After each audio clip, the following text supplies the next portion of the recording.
Hello, and welcome to Quiet History. Tonight, we are going back a very long time. Further back than Rome, further back than Greece, further back even than most of the civilizations that fill the pages of history books and the imaginations of people who love the ancient world.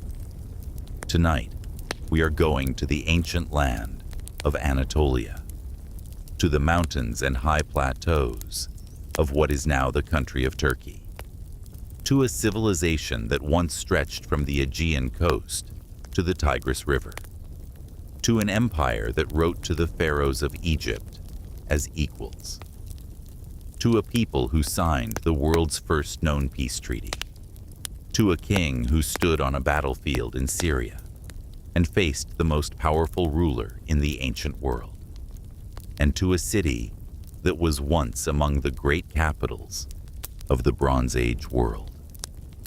And yet, almost no one knows their name. The Hittites. That name may sound unfamiliar. It may feel distant, uncertain, like a word from a place you have never visited.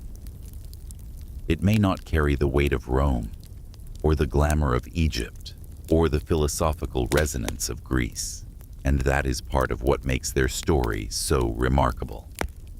Because the Hittites were not a minor people on the edge of history, they were at the center of it. For 500 years, they shaped the ancient world in ways that still ripple quietly into our own time. But they were forgotten. Completely. For more than 2,000 years, almost nothing was known about them.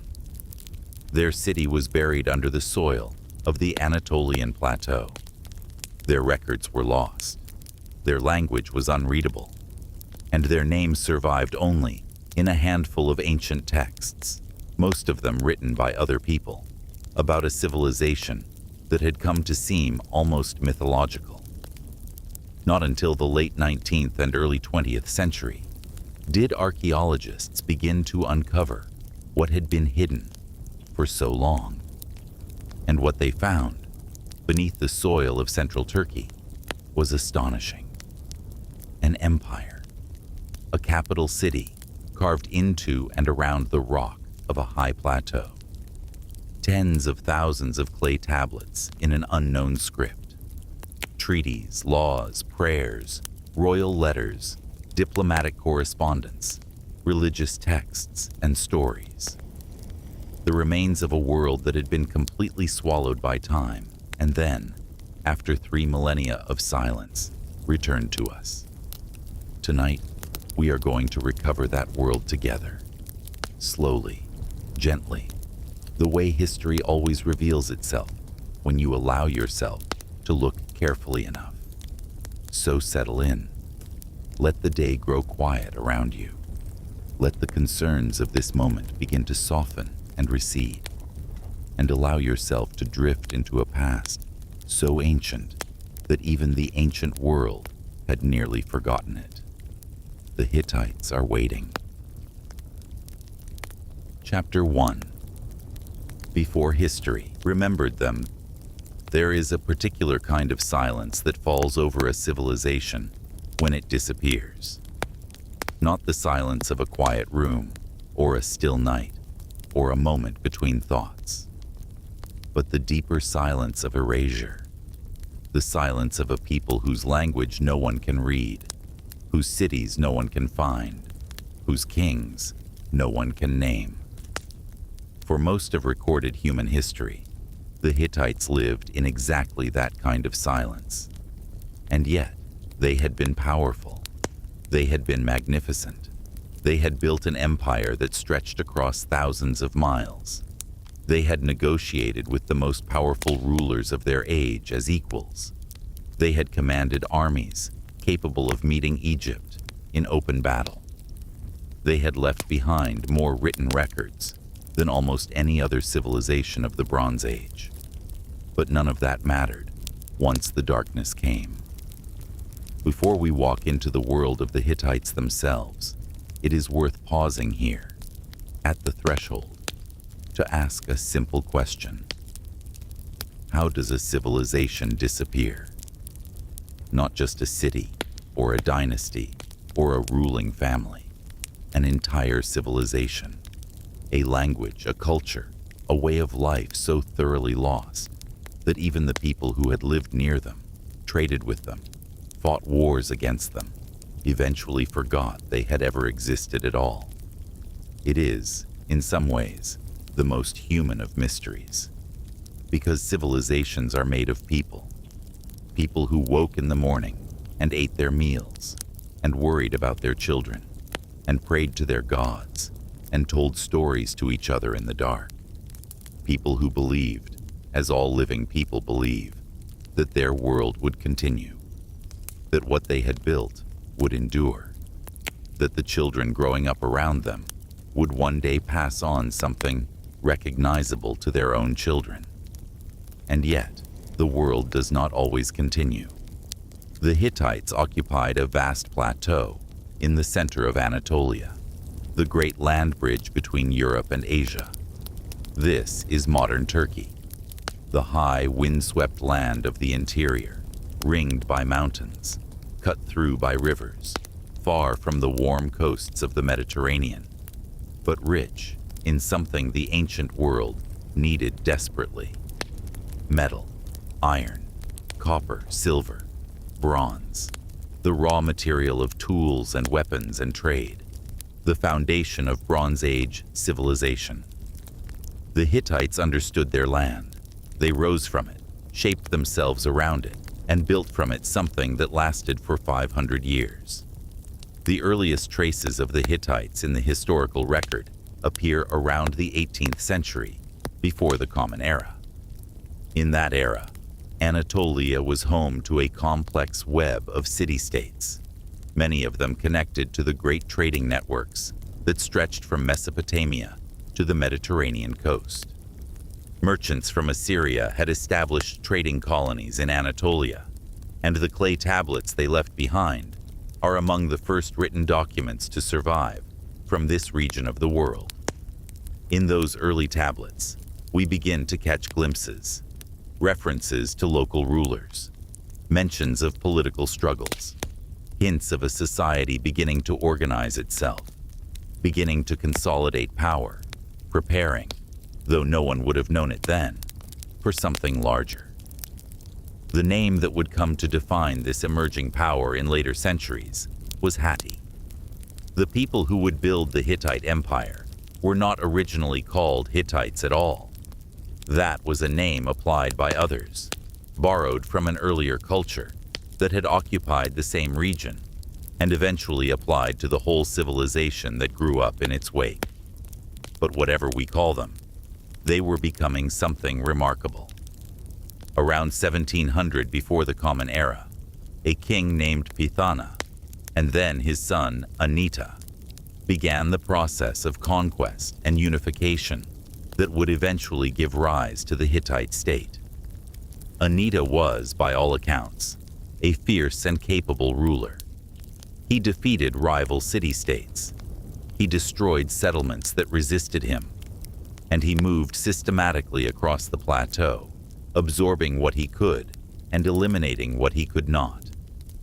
One of the most telling details from this early period is what Anita did with one particular city, a city called Nesa, which he captured and made his capital. He treated with honor. But another city, Hattusa, which had resisted him, he cursed.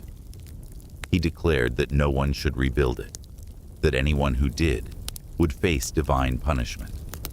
He salted the land. He made the ruins a monument to his anger. The fact that we know this is remarkable, because it was written down, recorded on clay tablets by Anita's own scribes, and then, a few generations later, the Hittites rebuilt Hattusa anyway, and made it their greatest city. There is something very human in that sequence of events. The curse, the rebuilding despite the curse, the willingness to override even a solemn declaration because the location was simply too strategically valuable to leave empty. There is also, perhaps, a theological flexibility. an understanding that the gods' requirements could be negotiated, reinterpreted, worked around when necessity demanded.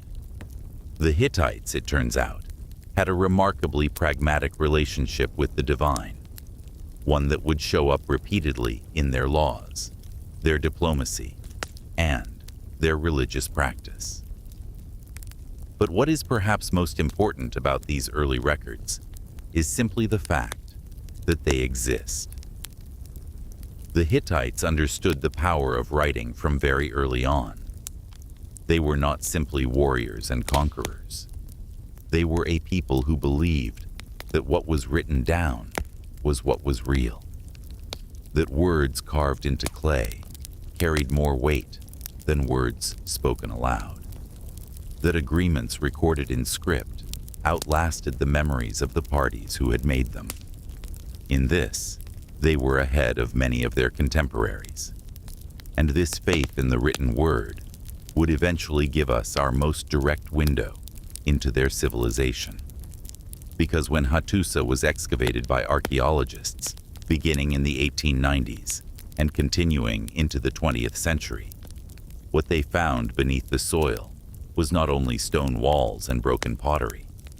They found a library, more than 30,000 clay tablets, written in Akkadian, the diplomatic language of the ancient Near East, which scholars already knew how to read, and in Hittite itself, a language unlike almost anything else from the ancient world, a language that, as scholars would eventually discover through painstaking work over several decades, was related to Greek, Latin, Sanskrit, and the other languages that would eventually evolve into the modern languages of Europe and parts of Asia. The Hittites, in other words, were speaking something like a distant ancestor of the language you are listening to right now. That connection is not lost on those who study ancient languages. It is strange and beautiful and slightly disorienting, because it means that these people who disappeared so completely, who were forgotten so thoroughly for so long, were in some deep linguistic sense part of the same family of cultures that gave rise to our own world. They were forgotten, but they were never entirely gone. The silence that covered their civilization was not permanent. It was only patient. And patience, as we will see throughout this story, is something the Hittites would have understood very well. They built for the long term. Their laws were designed to last. Their treaties were made to endure. Their capital was carved into rock that was meant to stand for centuries. And in the end, what endured was not the empire itself, but the record of it. The clay tablets in the ruins, the stone inscriptions on the cliffs, the traces of a civilization that left enough behind to be found again after 3,000 years of waiting by people with the patience and the curiosity to look. The finding itself is one of the great adventures in the history of archaeology. German archaeologists working at a site called Boğazköy in central Turkey, beginning in the 1890s. The slow revelation of a city's foundations, the discovery of the clay tablets, the years of effort required to decode the script, to identify the language, to begin to understand what the tablets said. That process of understanding is still ongoing. New tablets are still being found. New readings of old tablets are still being proposed. The Hittites are still, in a sense, being recovered. But what has already been recovered is extraordinary. A world of kings and scribes and craftsmen, of temples and storehouses and royal palaces, of soldiers marching across a high plateau, and mothers singing their children to sleep, of craftsmen working bronze and iron by firelight, and priests conducting rituals meant to keep the world in its proper balance, of a civilization that deserved to be remembered, and that, after all this time, we are beginning to remember. The story of how the Hittites were rediscovered is itself worth telling. In the 19th century, scholars studying the Hebrew Bible began to notice something puzzling. The text mentioned a people called the Hittites repeatedly. They appeared in the time of Abraham. They owned land in Canaan. There were Hittite generals and Hittite merchants and Hittite individuals who crossed paths with the patriarchs and matriarchs of Israelite tradition. But no one could find them. No ruins, no inscriptions, no archaeological evidence of any kind. Some scholars concluded that the Hittites of the Bible were fictional, a story detail perhaps, or a confusion with some other people, because surely a nation significant enough to be mentioned so often would have left some trace behind.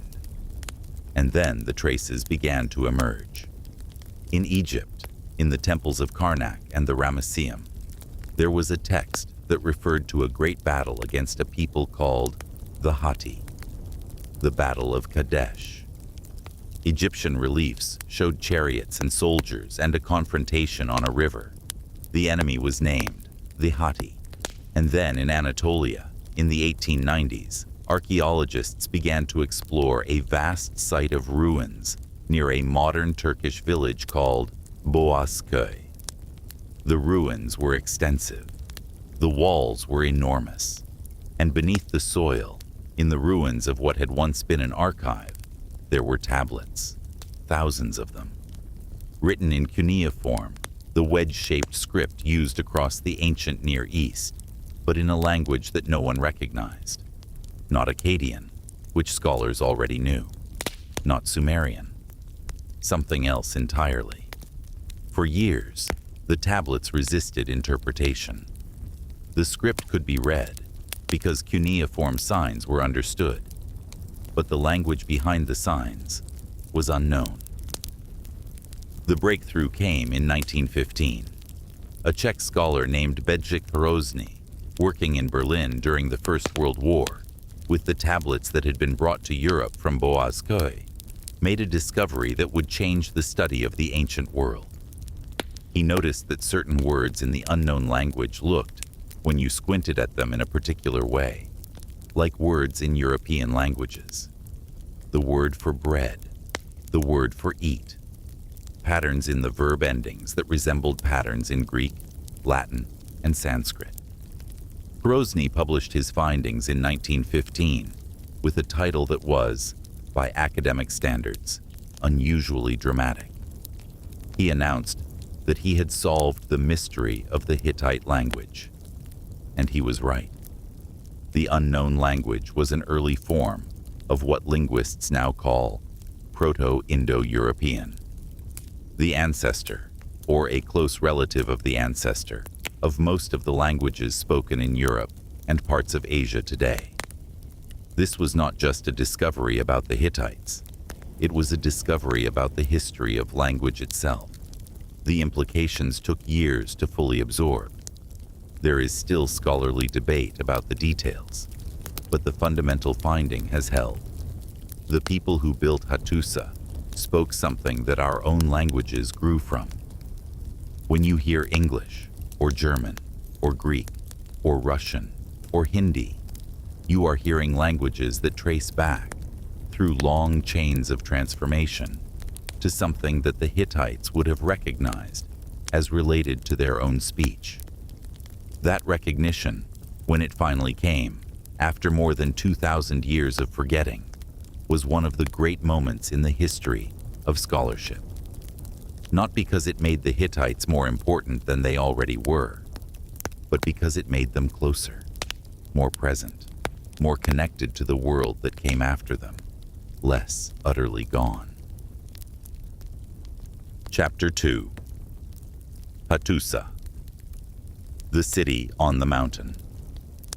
There is a place in the center of modern Turkey, in the province of Çorum, where the land rises and hardens, and the wind blows across a plateau so vast that you can see the curve of the horizon in every direction.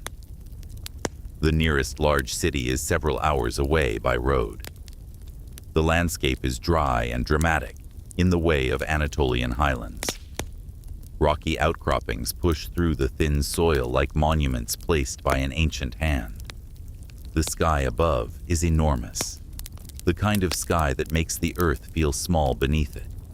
And in this improbable place, more than 3,000 years ago, stood one of the great cities of the ancient world, Hattusa, the capital of the Hittite Empire. The ruins are still there. You can visit them today.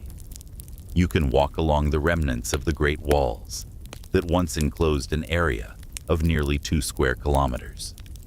You can stand at the threshold of the Lion Gate and look up at the massive stone lions that still watch the approach road as they have watched it for more than 3 millennia. You can descend into the underground tunnels that were built beneath the city's walls, their corbelled ceilings still intact, still sheltering the darkness they were built to contain. But to understand what Hattusa was, you have to imagine it not as ruins, but as a living city. You have to put the walls back, fill the streets with movement and noise and smell, light the temples, set the workshops to their work, sound the voices. You have to let the city breathe again.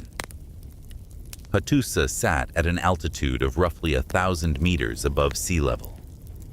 The winters were severe by the standards of the ancient Near East. Snow fell on the plateau for months at a time. The wind was constant, sometimes gentle, sometimes brutal enough to make outdoor work difficult. The summers brought heat, but not the stifling heat of the lowland plains. The plateau air had a crispness to it, even in summer, that would have been distinctive. A quality of light, a quality of cold on the back of the neck in the evening.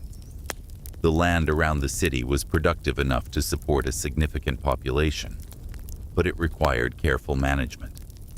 Terraced fields cut into the hillsides, careful attention to the rivers and springs, which were plentiful in the region, storage systems large enough to carry the community through difficult years. The choice to build a major capital here was, in some ways, counterintuitive. Hattusa was not on one of the great rivers of the ancient world. It was not positioned on a major coastal trade route. It was not obviously blessed by geography in the ways we might expect of a great city. What it had instead was defensibility. The plateau offered natural protection on multiple sides. The rocky terrain made approach difficult for enemy armies. The high ground allowed defenders to observe threats from a great distance, and the builders of Hattusa used this natural advantage to the fullest. They built walls, enormous walls, double walls in some sections, walls reinforced with towers at regular intervals, walls that enclosed not just the lower city, which was itself massive, but an upper city of temples and administrative buildings and royal quarters that rose even higher on the rocky ridge. At its height, Hattusa may have housed as many as 50,000 people, perhaps more. That is a significant number for the Bronze Age, a period when cities of any size were uncommon, and cities of that scale were remarkable by any measure.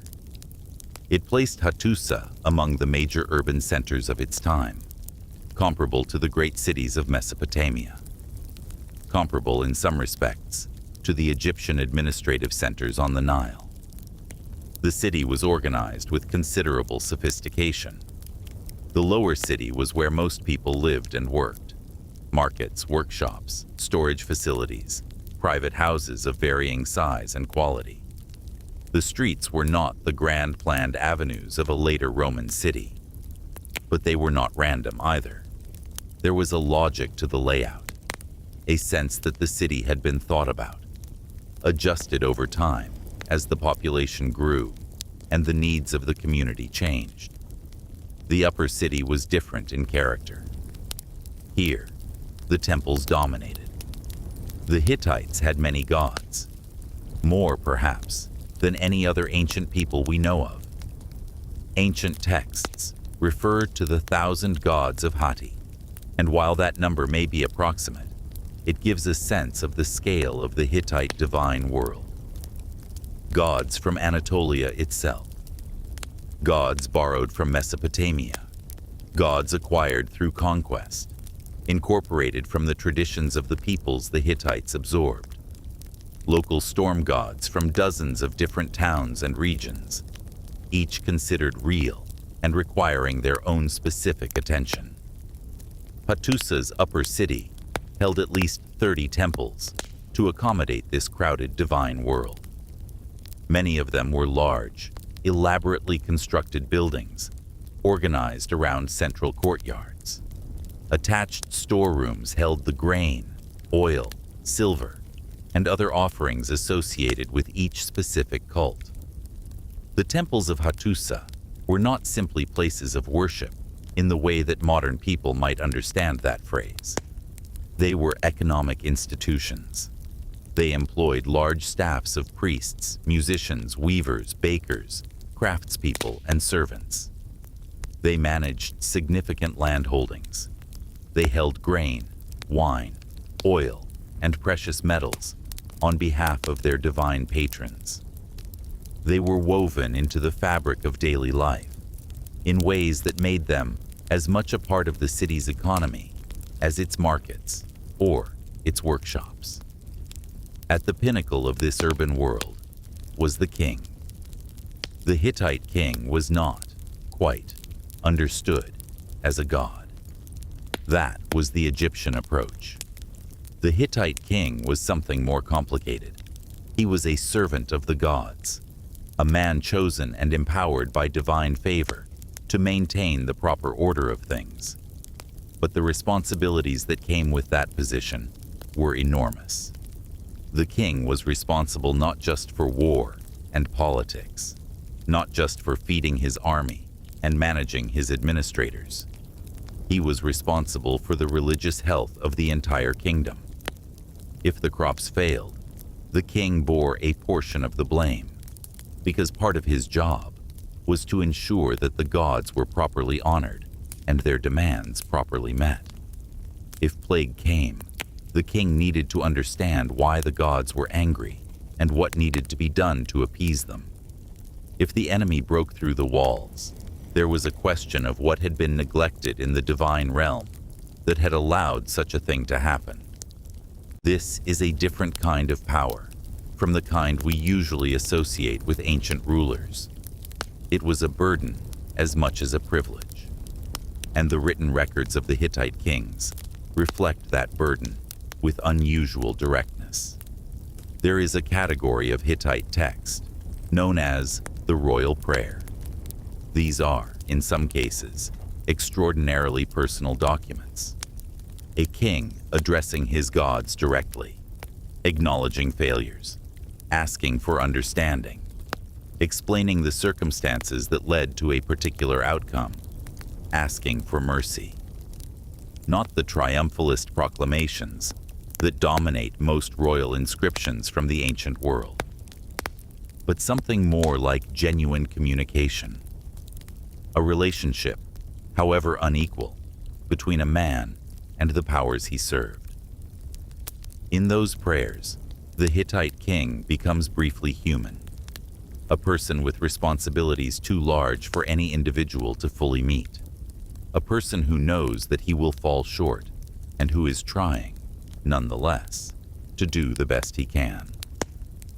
That is the world of Hattusa, complex, layered, built for endurance, and for 500 years it endured. The walls held, the temples were maintained, the records were kept, the city grew and adapted and continued, until eventually it did not. But that ending, when it came, was not the end of everything the Hittites had thought and built and written, because some of what they built was made not of stone and clay, but of ideas, laws, agreements, ways of understanding what obligations human beings owe to one another, and those things proved even more durable than the walls. We will return to the ending in time. For now, let us stay here in the city. Let the wind move across the plateau. Let the torches burn in the temples. Let the scribes bend over their tablets in the lamplight, pressing their wedge-shaped tools into the wet clay, recording what needs to be recorded. Let the city live a little longer. The water of Hattusa deserves particular attention. The city sat in a region of Anatolia that was, by the standards of the surrounding plateau, relatively well supplied with water. Springs and streams fed by the higher ground to the north provided reliable sources, and the Hittites, who were nothing if not practical engineers, made the most of what they had. The city's water system, as revealed by archaeology, was more sophisticated than many visitors expect. There were dams built in the valleys around the city, capturing runoff and creating reservoirs that could sustain the population through dry periods. There were channels cut into the rock to direct water towards storage points. There were pottery pipes, fragments of which have been found throughout the site, that carried water through the city's streets. In a world where fresh water was always precious, and where a siege could succeed simply by cutting off a city's access to it, the management of water was a strategic concern as well as a practical one. The Hittites planned for drought. They planned for siege. They planned for the contingencies that experience had taught them to expect. This planning orientation shows up repeatedly in how Hattusa was built. The underground tunnels beneath the walls, for instance, served not just as dramatic architectural features.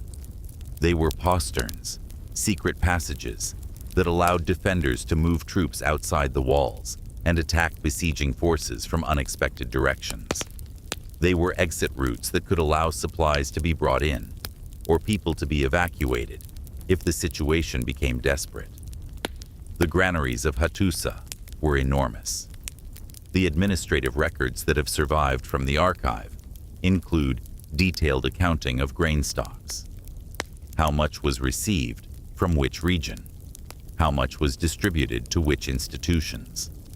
How much was held in reserve? What the reserves amounted to at various points in the year. This accounting was not a bureaucratic exercise. It was survival planning. A city of 50,000 people on a high plateau needed to know, at all times, whether it had enough grain to last through the winter and into the next harvest. And the Hittites, who thought carefully about such things, kept those records with considerable precision. The administrative class that maintained these records was one of the defining features of Hittite civilization: the scribes. They worked in buildings adjacent to the palace and the major temples. They produced the records that kept the empire running. They maintained the correspondence with foreign rulers. They copied and preserved the religious and literary texts that constituted the empire's cultural heritage. They translated documents between languages, because the Hittites conducted business in multiple scripts and languages simultaneously. These were educated, skilled, and indispensable people. And the tablets they produced, tens of thousands of them, in the archive of Hattusa alone, are the primary reason we know as much as we do about the Hittite world. They wrote in cuneiform, pressed into wet clay. When the clay dried, it preserved the impressions. When the buildings burned, the clay tablets that had not yet been intentionally fired were often fired by accident, preserved by the catastrophe that ended the civilization that created them. There is a particular irony in that. The destruction of Hattusa, which ended the Hittite Empire, also accidentally preserved the records that would allow us, 3,000 years later, to know that the Hittite Empire had existed. The fire that brought down the city baked the tablets that told its story. Chapter 3. The people of the forge. There is a detail about the Hittites that tends to catch people off guard. Not their empire, which was vast. Not their legal system, which was sophisticated. Not their diplomacy, which was remarkable even by later standards. The detail that surprises people most when they first encounter it, is the iron. The Hittites are often associated, in the popular imagination, with the early use of iron. And that association is, in broad terms, correct. But the full story is more interesting and more complicated than the simple version that gets repeated. Let us begin with the metal itself. Iron is not a rare element. It is, in fact, one of the most abundant metals in the Earth's crust. But for most of early human history, the iron that humans could find was not the iron they could use. It was bound up in ores that required extreme heat to process into something workable. Heat that the technology of the early Bronze Age could not reliably achieve. The iron that ancient people occasionally came across, the iron that showed up in their jewelry and their ceremonial objects, was almost always meteorite iron. Iron that had fallen from the sky. Iron that was already refined by processes we now understand as stellar and planetary in origin. Meteorite iron was used for small objects, ceremonial daggers, precious ornaments, objects that were valued precisely because they could not be manufactured, because they could only be found. The transition to smelted iron, the transition that would eventually give the Iron Age its name, required something different. It required the development of furnaces hot enough and the techniques skilled enough to smelt iron ore at temperatures that could produce workable metal. That is a technological threshold. And crossing it was not instantaneous. It happened gradually, through generations of experiment and accident and persistent effort by people who understood fire and metal and the relationship between them. The Hittites were among the people who pushed hardest against that threshold. There is strong evidence from archaeological contexts and from the written records themselves that Hittite smiths, working with iron ore available in the Anatolian plateau, developed techniques for processing iron that were significantly more advanced than those available elsewhere in the ancient world at the same period. Iron objects from Hittite contexts are among the earliest smelted iron objects found anywhere in the ancient Near East, and the written records from Hattusa refer to iron in ways that suggest it was understood as a valuable, somewhat controlled, and strategically important material.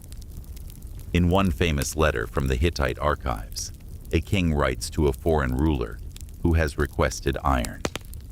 The king explains that the iron is currently in storage, that the craftsmen are not working at this season, that he will have iron prepared for the next delivery, but that good iron is not available in the way the requester had hoped. That phrasing is significant. It suggests that iron production was understood as a skilled, seasonal, carefully managed process, not something that could be done at any moment by anyone, but something that required particular conditions, particular expertise, and particular timing. And it suggests that the Hittite state understood the value of that expertise, because iron, when properly made, is harder and more durable than bronze. Iron weapons can hold an edge better in sustained use. Iron tools can work harder materials.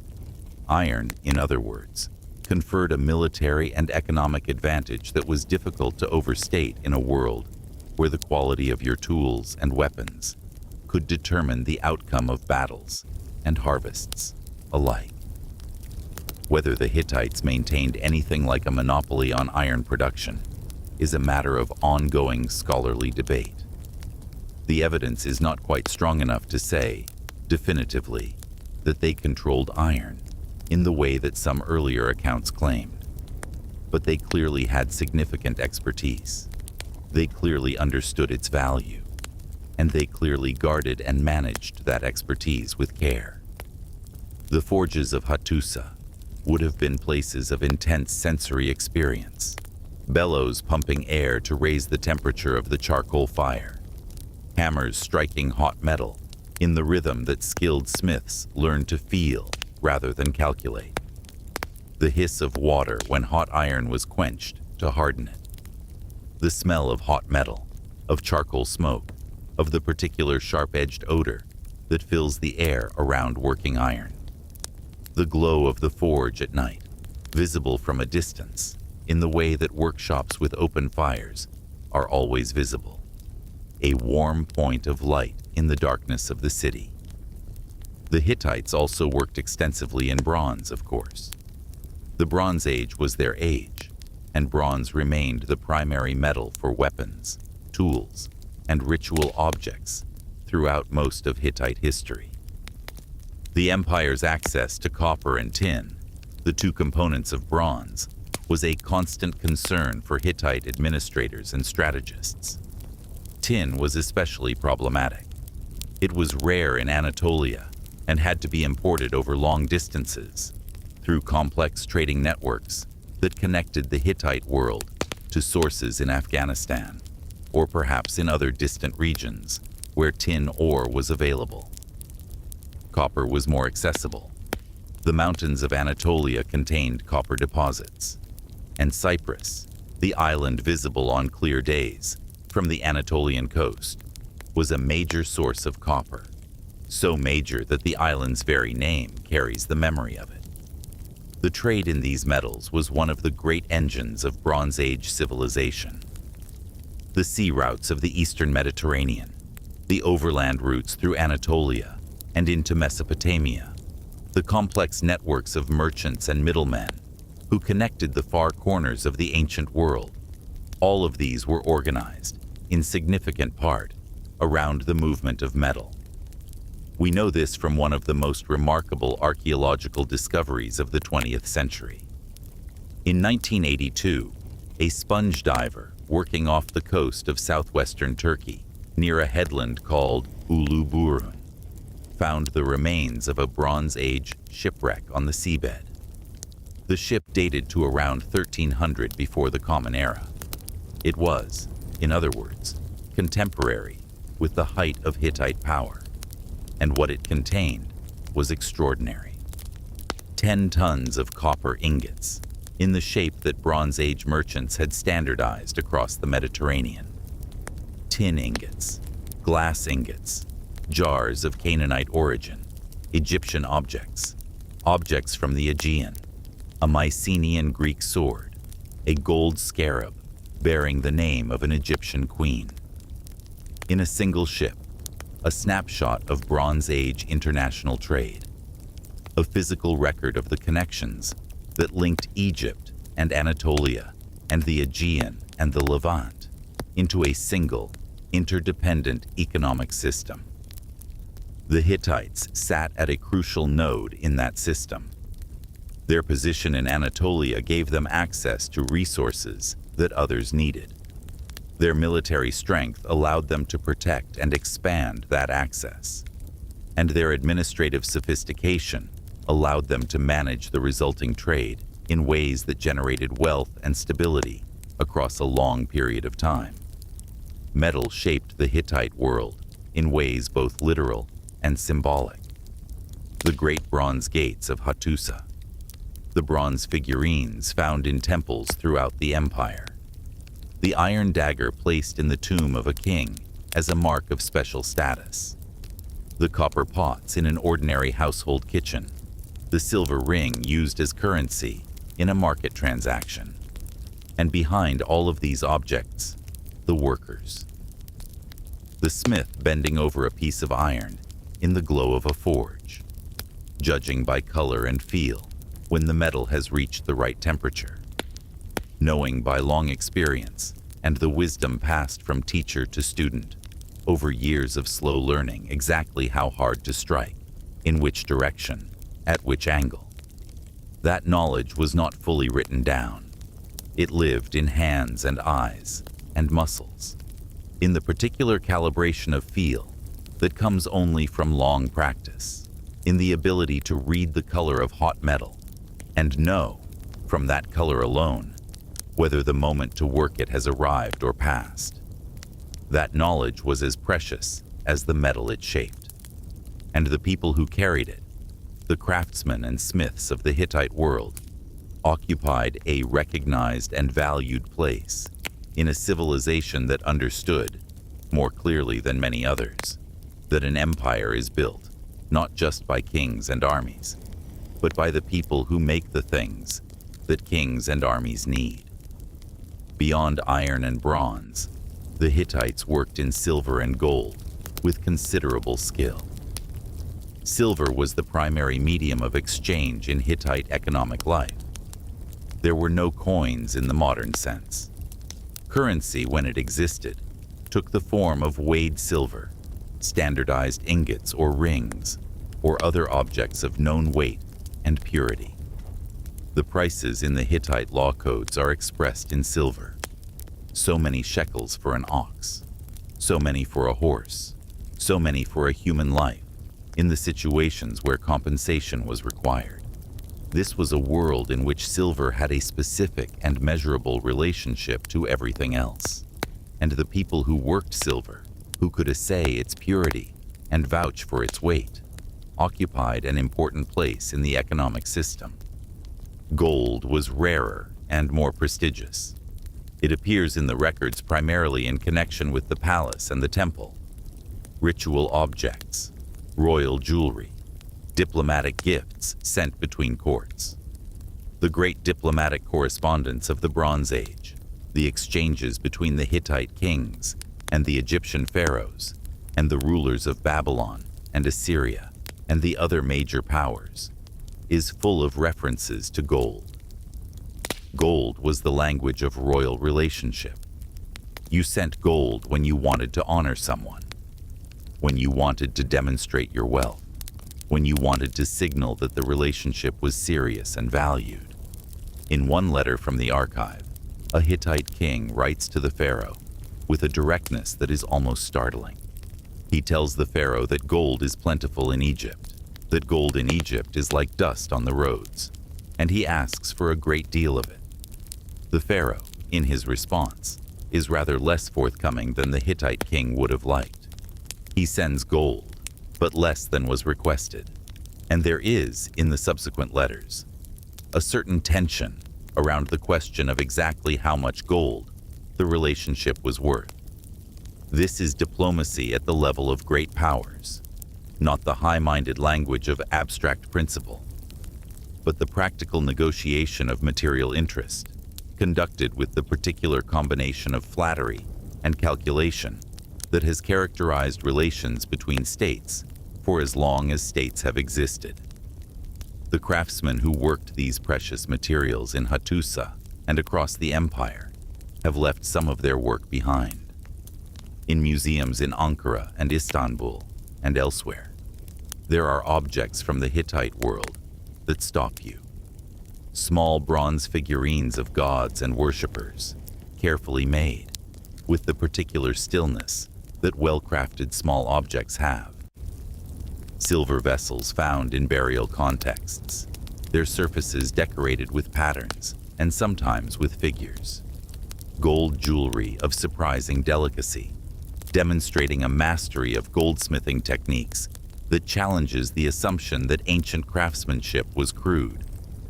These objects were made by people who had spent years, perhaps lifetimes, perfecting their craft, who understood their materials with an intimacy that only long practice can produce, who took pride in the quality of what they made, not because anyone told them to, but because the tradition they worked within demanded it.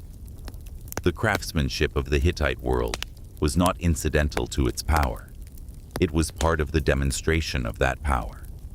The things you made and how well you made them said something about who you were, about the capacity of your civilization to command skilled labor and fine materials, about the sophistication of your aesthetic sense, about the seriousness with which you took the world you were building. The Hittites were serious people. Their craftsmanship reflects that seriousness. Chapter 4. Face to Face. With Egypt, in the 14th century before the Common Era, there were two great powers in the ancient world, not the world as we know it now. With its billions of people and its global communication, and its satellites tracing paths above us in the night. The world as it was then. The world of the ancient Near East and the Eastern Mediterranean. The world of city-states and river valleys, of trade routes stretching across deserts and mountains, of letters sent on clay tablets over hundreds of miles. Those two great powers were Egypt and Hatti, the pharaoh and the great king, and between them, running across what is now Syria and Lebanon, lay a disputed border that neither empire could quite bring itself to accept as permanent. Egypt, by the 14th century before the Common Era, had been a civilization for more than 1,000 years. The pyramids were ancient history to the Egyptians of this period. The great building programs of the Old Kingdom were so far in the past that they had already taken on the quality of legend. The Sphinx was old. The great temples of the early kings were venerable monuments to a time so distant that even the Egyptians themselves did not fully understand it. Egypt in this era, the era we call the New Kingdom, was an expansionist power. The pharaohs of the 18th and then the 19th dynasty pushed aggressively into the Levant, establishing Egyptian influence over a network of city-states that stretched from the Nile Delta into what is now Israel, Lebanon, and southern Syria. This expansion brought Egypt into contact, and eventually into conflict, with the growing power of Hatti. Because the Hittites were expanding too, not toward Egypt, not into the desert south, but east and then further south, into the same Levantine territory that Egypt was coming to regard as its sphere of influence. The collision, in retrospect, was inevitable. Two of the most powerful states in the ancient world, both pushing into the same geographical space, both unwilling to concede ground, both convinced of their own divine right to dominion over the lands and peoples in question. The result was one of the best documented military confrontations to survive from the ancient world. The Battle of Kadesh. It took place around 1274, before the Common Era, on the banks of the Orontes River, in what is now the modern country of Syria, in the country surrounding a fortified city called Kadesh, which the Hittites held and which the Egyptians wanted. The Hittite king was Muwatalli Thettu. The Egyptian pharaoh was Ramesses II, who would later be known to history as Ramesses the Great. Both of these men were formidable rulers. Muwatalli commanded what was, by the standards of the time, an enormous force. The ancient sources suggest a coalition army of perhaps 40,000 men, drawn from Hatti and from the many smaller states that owed the Hittite king their loyalty. Most significantly, Muwatalli deployed a very large contingent of chariots. The chariot was the decisive military technology of the Bronze Age, the armored vehicle of its day, a platform for archers and spearmen that combined speed, height, and shock effect in ways that infantry alone could not counter. The Hittites had developed considerable expertise in chariot warfare, and they brought that expertise to Kadesh. Ramesses was younger than Muwatalli. He was ambitious, physically imposing by the evidence of his monuments, and deeply committed to projecting an image of divine invincibility. He had led campaigns in the Levant before. He understood the strategic importance of the region, and he was, by all available evidence, extremely confident in his own abilities and those of his army. That confidence, as it turned out, nearly cost him everything. As the Egyptian army moved north through the Levant toward Kadesh, Ramesses made a critical error. He believed false intelligence.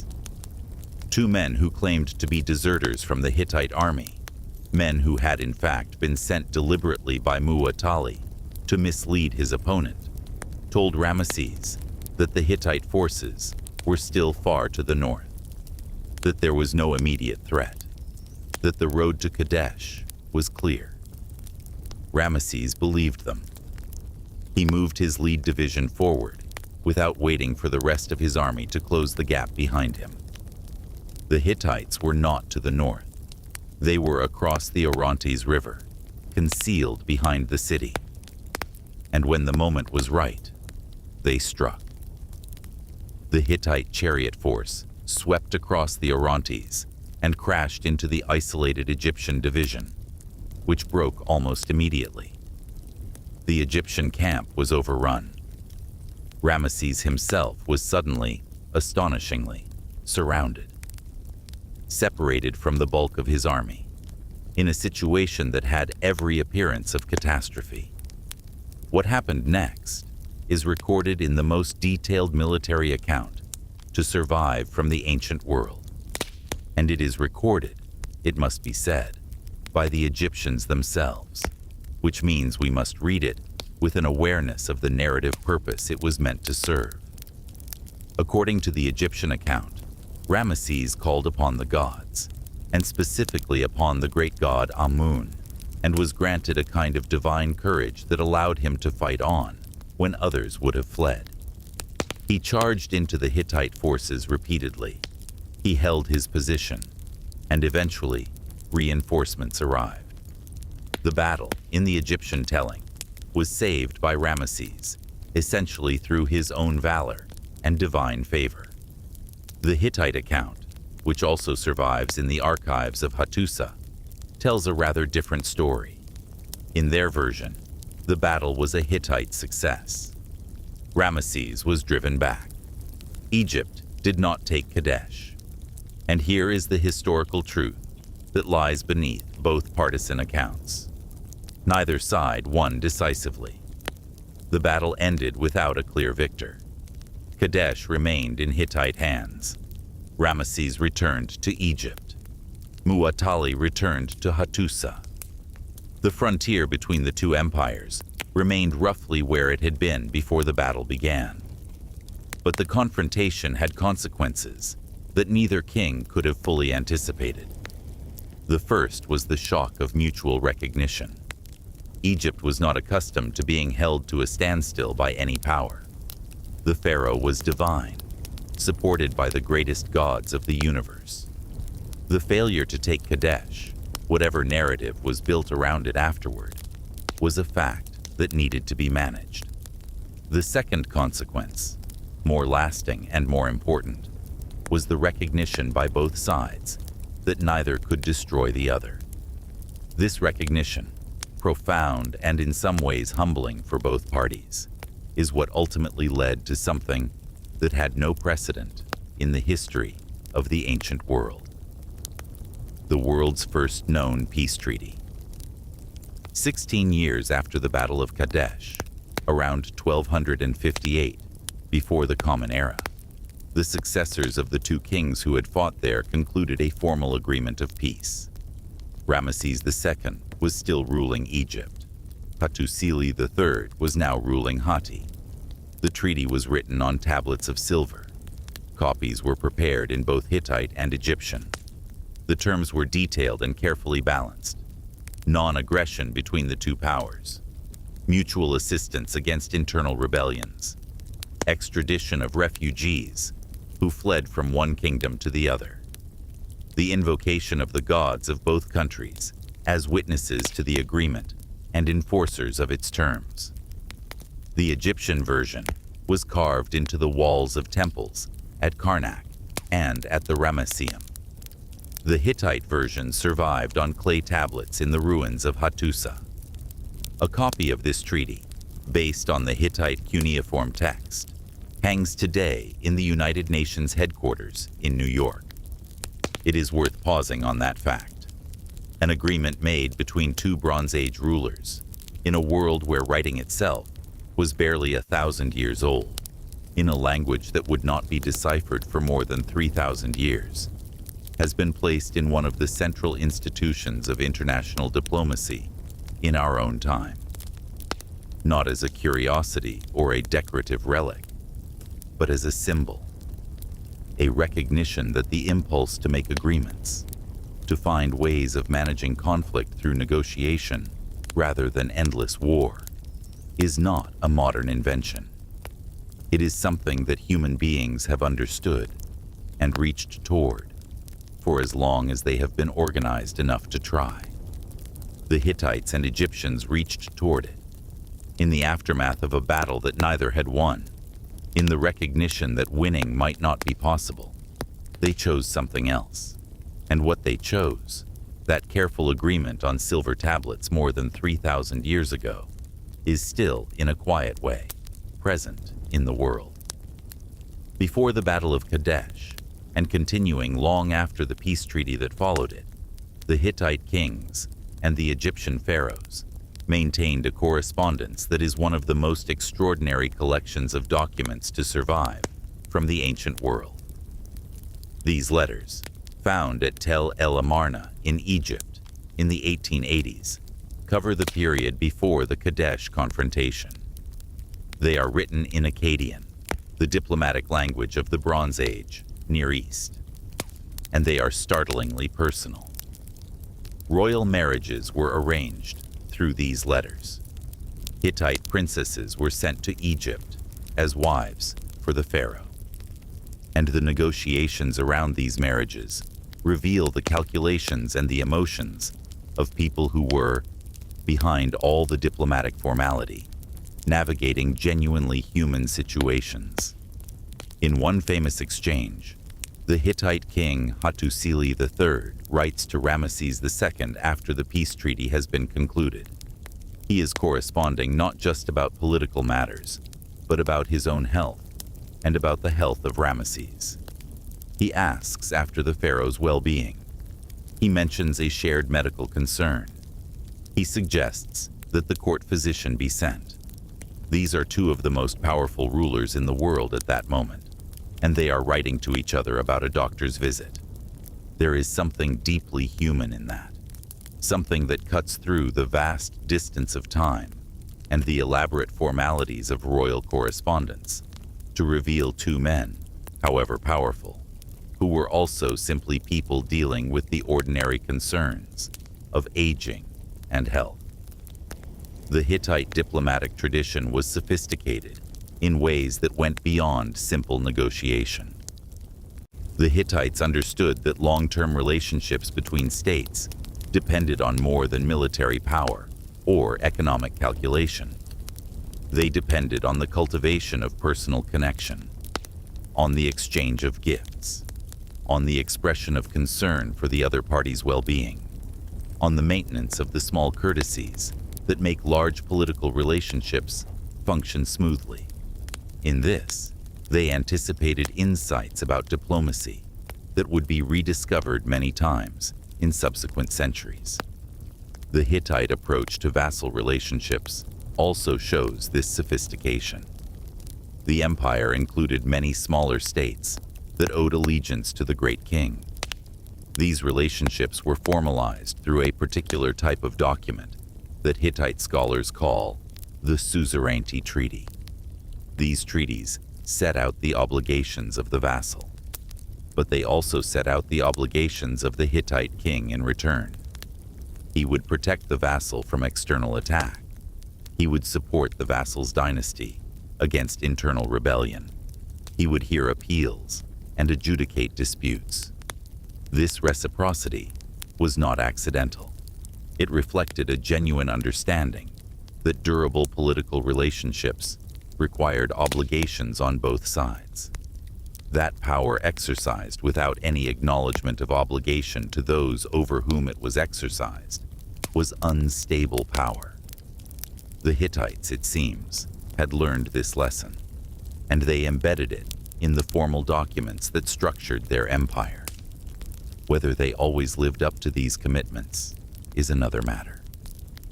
History suggests they sometimes did and sometimes did not, as is true of states in every era. but the fact that the commitment was made, and made in writing, and preserved in archives that both parties could consult, is itself significant. It is an early form of the idea that power must be accountable, that even the most powerful must acknowledge that others have claims upon them. That idea did not originate with the Hittites, but the Hittites articulated it with unusual clarity in the documents they produced, and those documents survive. Chapter 5. Laws. Written in stone, there is a collection of laws that survived in the clay tablet archives of Hattusa, known to scholars today simply as the Hittite laws. They date in their earliest form to around the 17th century, before the Common Era.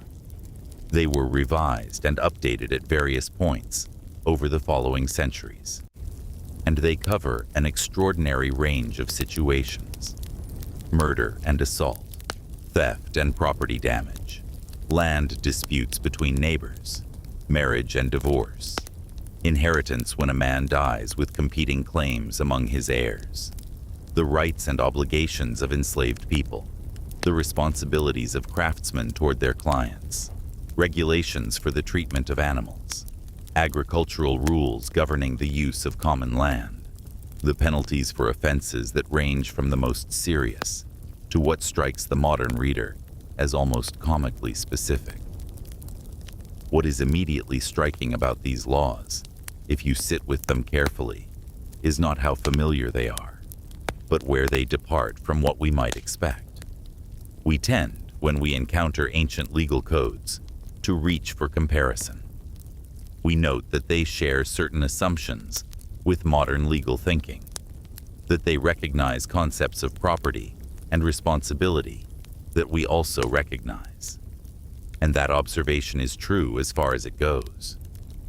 But there is something about the Hittite laws specifically that rewards attention precisely because of where they diverge from the assumptions most people bring to ancient history. Consider their approach to punishment. The most famous ancient law code before the Hittite laws is the Code of Hammurabi from Babylon, which dates from roughly the same era. The Code of Hammurabi is associated in popular memory with a single principle: eye for an eye, talion. The idea that punishment should mirror the offense, that what you did to someone else should be done to you in return. The Hittite laws take a different approach. They are oriented, in a way that is striking for the ancient world, toward compensation rather than retaliation.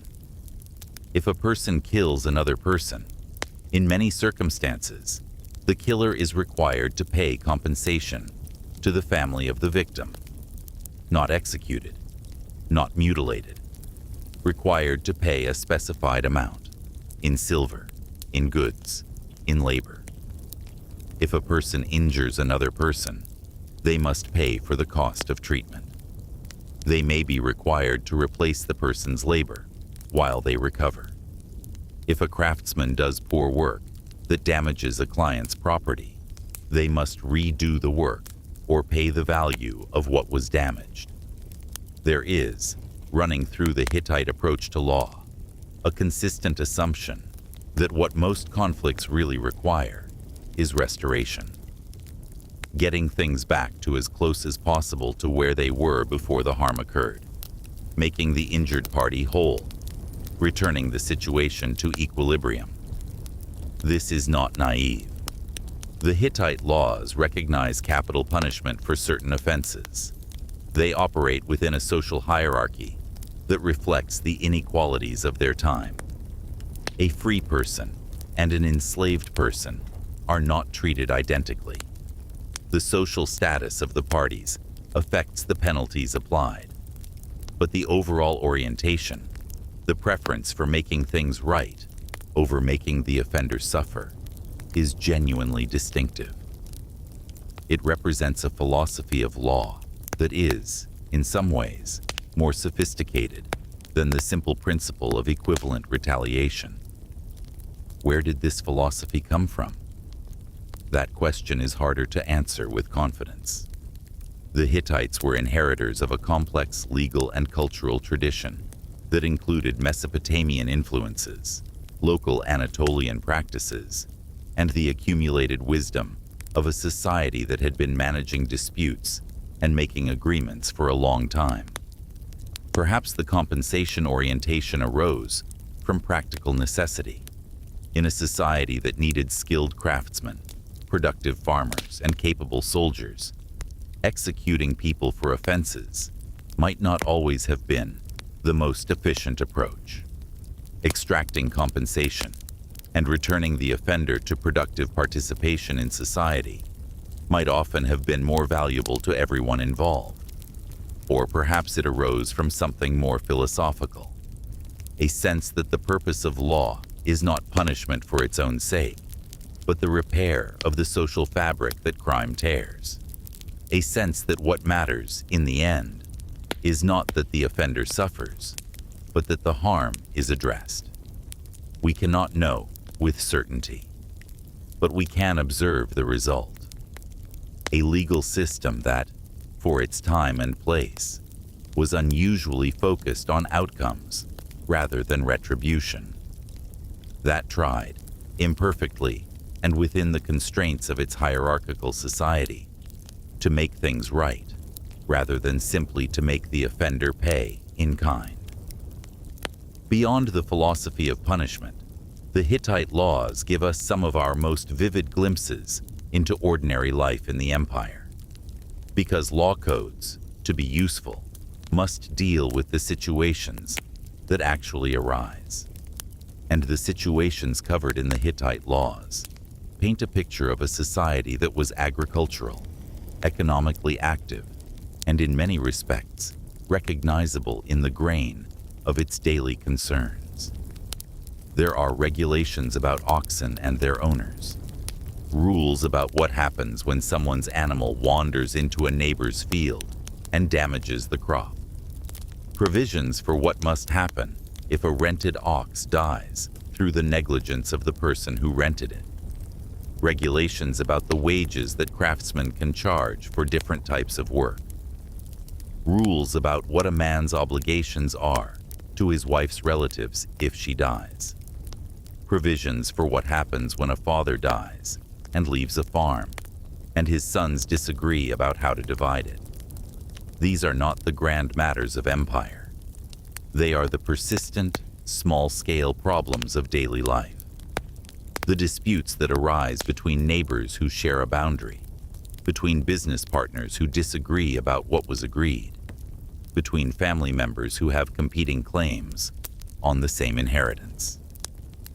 The fact that the Hittites wrote these situations down, codified the responses to them, revised the codes over time as new situations arose, is significant.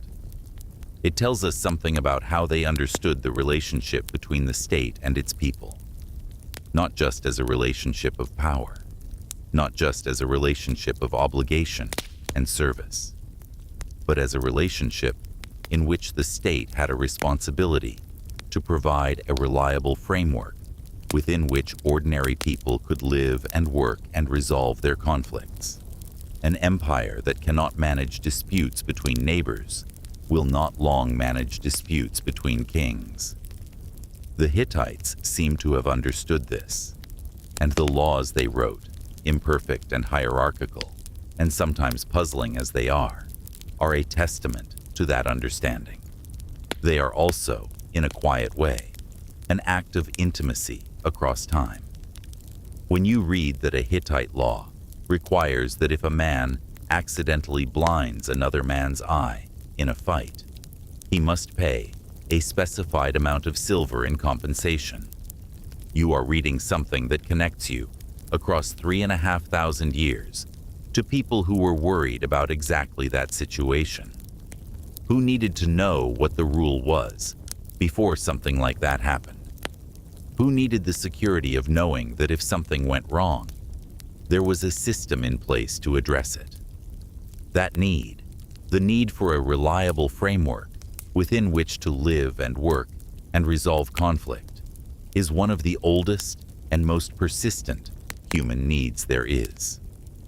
And the Hittites, in their imperfect and hierarchical way, tried to meet it. Let us look at a few of the Hittite laws directly. Not all of them. There are hundreds, but a few chosen for what they reveal about the society that produced them. Law 21. If a man kills a merchant, he shall pay 1 mina and 80 shekels of silver. He shall also give the merchant's goods back from his house. Law 37. If a snake bites a person and he dies, if it is a natural death, there is no compensation. But if someone frightens a person and a snake bites him, he shall pay 1 mina of silver. Law 171. If a free woman divorces her husband, she may take her clothes. If her husband divorces her, he gives her the clothes. These laws are not quite what we expect from the ancient world. They are practical, specific, and attentive to nuance. The snake law, for instance, recognizes a distinction between a straightforward accident and an accident that resulted from someone else's negligence or action. The divorce law recognizes both parties' right to initiate dissolution and specifies the material consequences of each. The merchant law is interesting because it assigns a specific monetary value to a person. This is troubling from a modern perspective, and rightly so. But it is also an early instance of the principle that harm to a person should result in quantifiable compensation, a principle that underlies much of modern civil law. The laws also show us the specific economic life of the Hittite world. There are extensive regulations governing agricultural work. What happens if someone plows another person's field? What happens if someone borrows an ox and the ox is injured during work?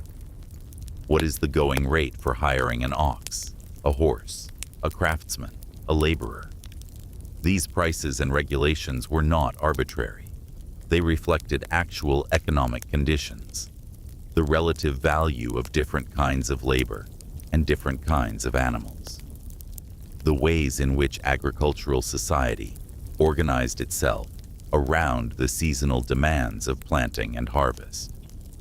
The fact that these rates were written down and presumably enforced by some form of legal mechanism suggests a society with considerable institutional capacity, not a society of isolated villages making do without outside organization, but a society with courts, with administrators, with mechanisms for resolving disputes that went beyond the immediate community. This institutional capacity was one of the things that made the Hittite Empire durable. It could function across a wide territory because it had developed the administrative machinery to manage conflicts and transactions at a distance. The legal culture that produced the Hittite laws was also a culture of precedent. The laws changed over time. The older laws were sometimes preserved alongside revised versions, with notations indicating that the older penalties had been changed. This is remarkable.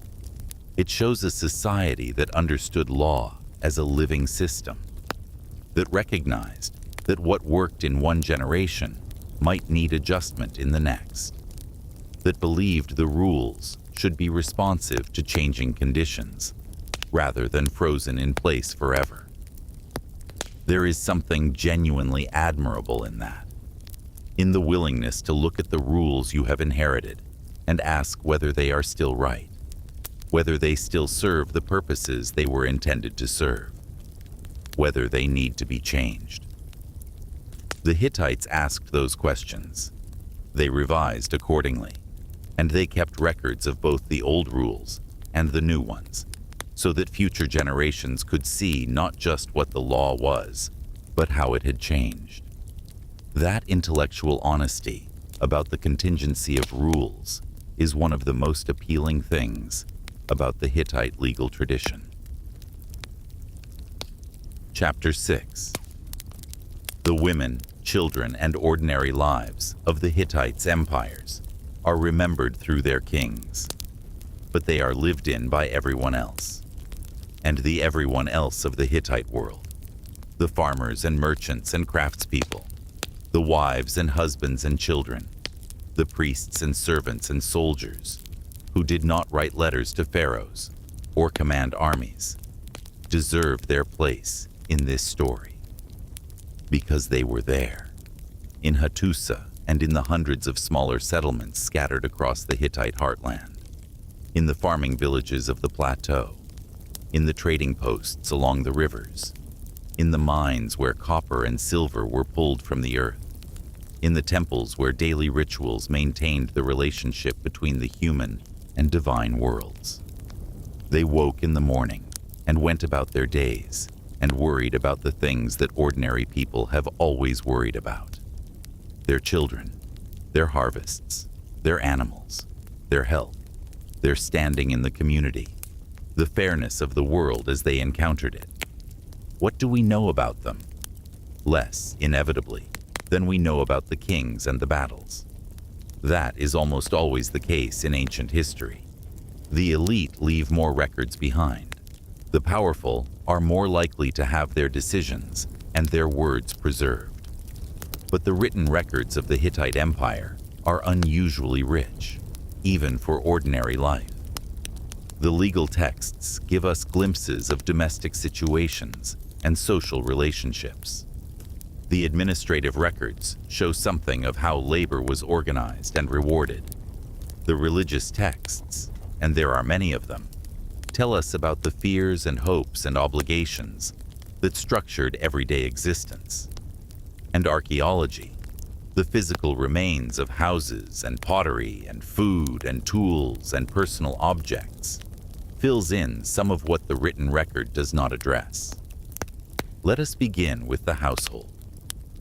The typical Hittite home was built of wood and mud brick. The stone construction we associate with the great public buildings and with Hattusa's impressive walls was largely reserved for temples, palaces, and major defensive structures. Most people lived in structures that were more modest, less permanent, which is partly why so little has survived. But from what remains, a picture emerges. A main room for daily life, the space where the family gathered to eat and work and talk. Smaller rooms for sleeping, for storage. Perhaps an inner courtyard or an enclosed space where domestic animals could be kept close. Almost certainly a hearth, because fire was central to everything. Warmth in the winter that was severe on the high plateau. Cooking, the processing of grain, the preparation of food that occupied a significant portion of every day. Grain was the staple of Hittite life. Wheat and barley, grown on the terraced fields around the villages and cities, ground into flour, baked into bread. The management of grain, its cultivation and storage and distribution, was one of the great organizational challenges of the empire. The state paid enormous attention to it at the highest levels. But at the household level, it was simply food, the daily bread of a working life. Alongside grain, the Hittites raised cattle and sheep and pigs. They cultivated legumes and vegetables. They kept bees for honey. They grew grapes and made wine. The diet was not luxurious by the standards we might apply today, but it was not impoverished either. It was the diet of an agricultural society that had learned, over generations, how to use what the land and the seasons provided.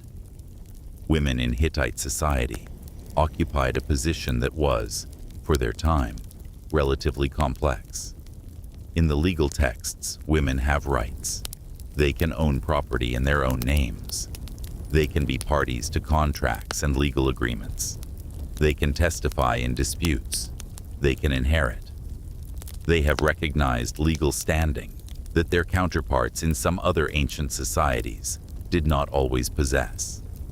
At the highest level of society, the Hittite queen, known by the title Tawanana, was a figure of extraordinary power. She had her own administrative apparatus, her own seal, which was the mark of authority in a society that used seals to authenticate documents, her own correspondence with foreign rulers. And crucially, the office of Tawanana was not simply attached to a particular marriage. It belonged to the woman who held it. When a Hittite king died, the Tawanana did not automatically lose her position. She remained Tawanana until her own death. This caused occasional friction when a new king came to the throne, especially if the new king had his own wife, who might expect to hold the highest position available to a woman. The written records contain instances of Hittite kings publicly accusing their predecessors Tawanana of misusing her influence, which is, in a roundabout way, evidence of how real that influence was. You do not bother publicly attacking a position that has no power. For ordinary women, life was likely harder and less visible. They worked in the household, managed the domestic economy, raised children, participated in the religious life of the community. They were not invisible in the records. But they are less present than men, which is the case in almost all ancient societies. The children of the Hittite world are perhaps the hardest to see clearly. Children rarely leave large archaeological traces. Their objects are small and fragile. Their presence in official documents is limited. But from what we have, a picture forms. Infants were wrapped carefully, bundled against the cold of the Anatolian winters. Children were given names that appear in the records, sometimes names of gods, sometimes descriptive names, sometimes names that carry, across the millennia, the hopes that parents placed in a new life. There were toys, small clay animals, fashioned with simple tools, wheeled objects, things that speak to the universal human instinct to give children something to handle, something to play with, something that makes the world feel manageable and responsive to small hands. And there were schools, at least for children who were destined for the literate class. Learning to read and write in the Hittite world was a serious undertaking.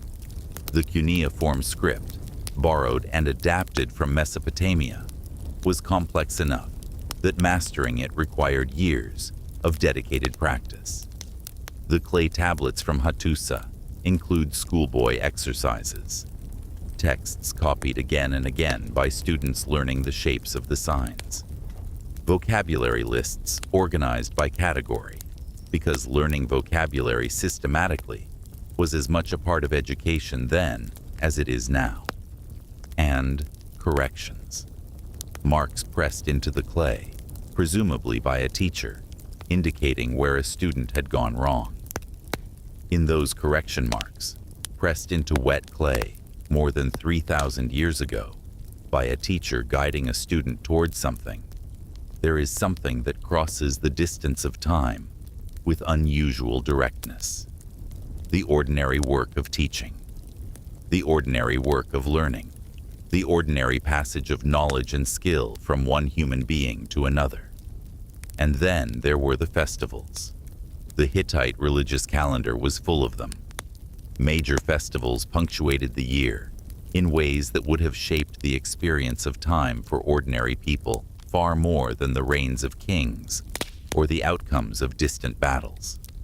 The spring festival, the autumn festival, the great festivals of the storm god, the festivals associated with particular deities and particular sanctuaries. These were not private events.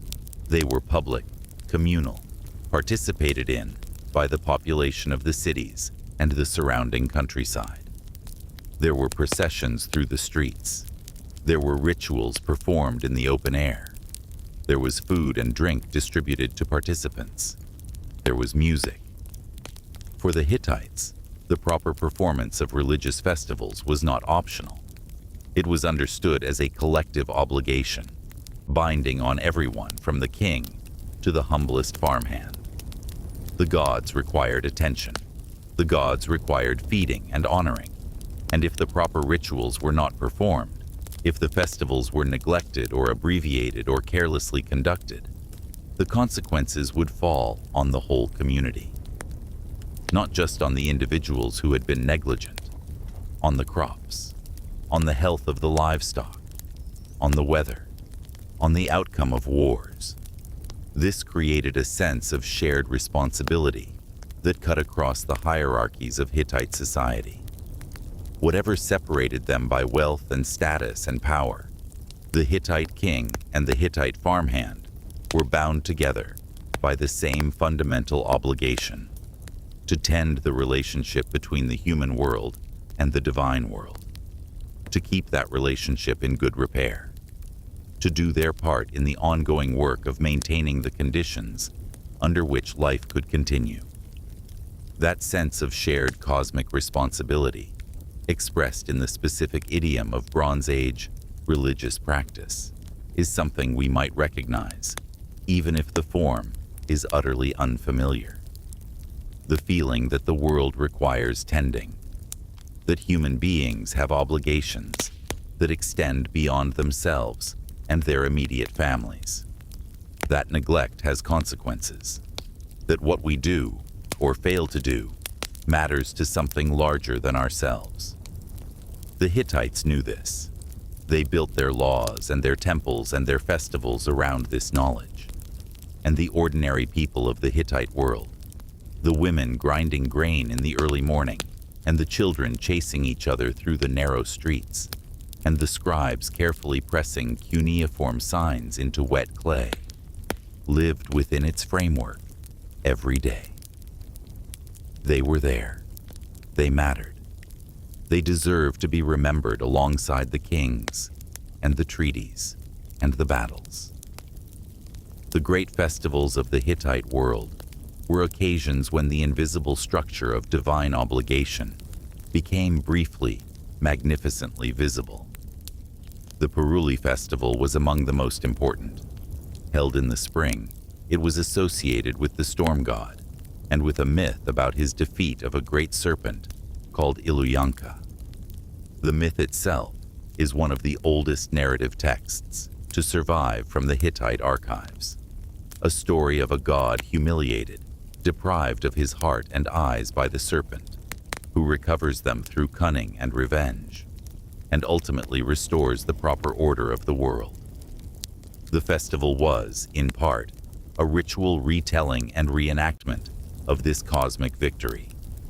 The defeat of chaos, the restoration of order, the renewal of the conditions that allowed the world to continue.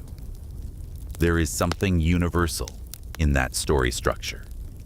Across cultures and across centuries, human beings have returned to the same narrative shape: the disruption of order, the struggle to restore it, the victory that is never quite permanent, because the forces that must be overcome are never quite defeated. The Hittites told that story in the form of a serpent and a storm god. But the emotional and psychological truth it carries is not specific to them.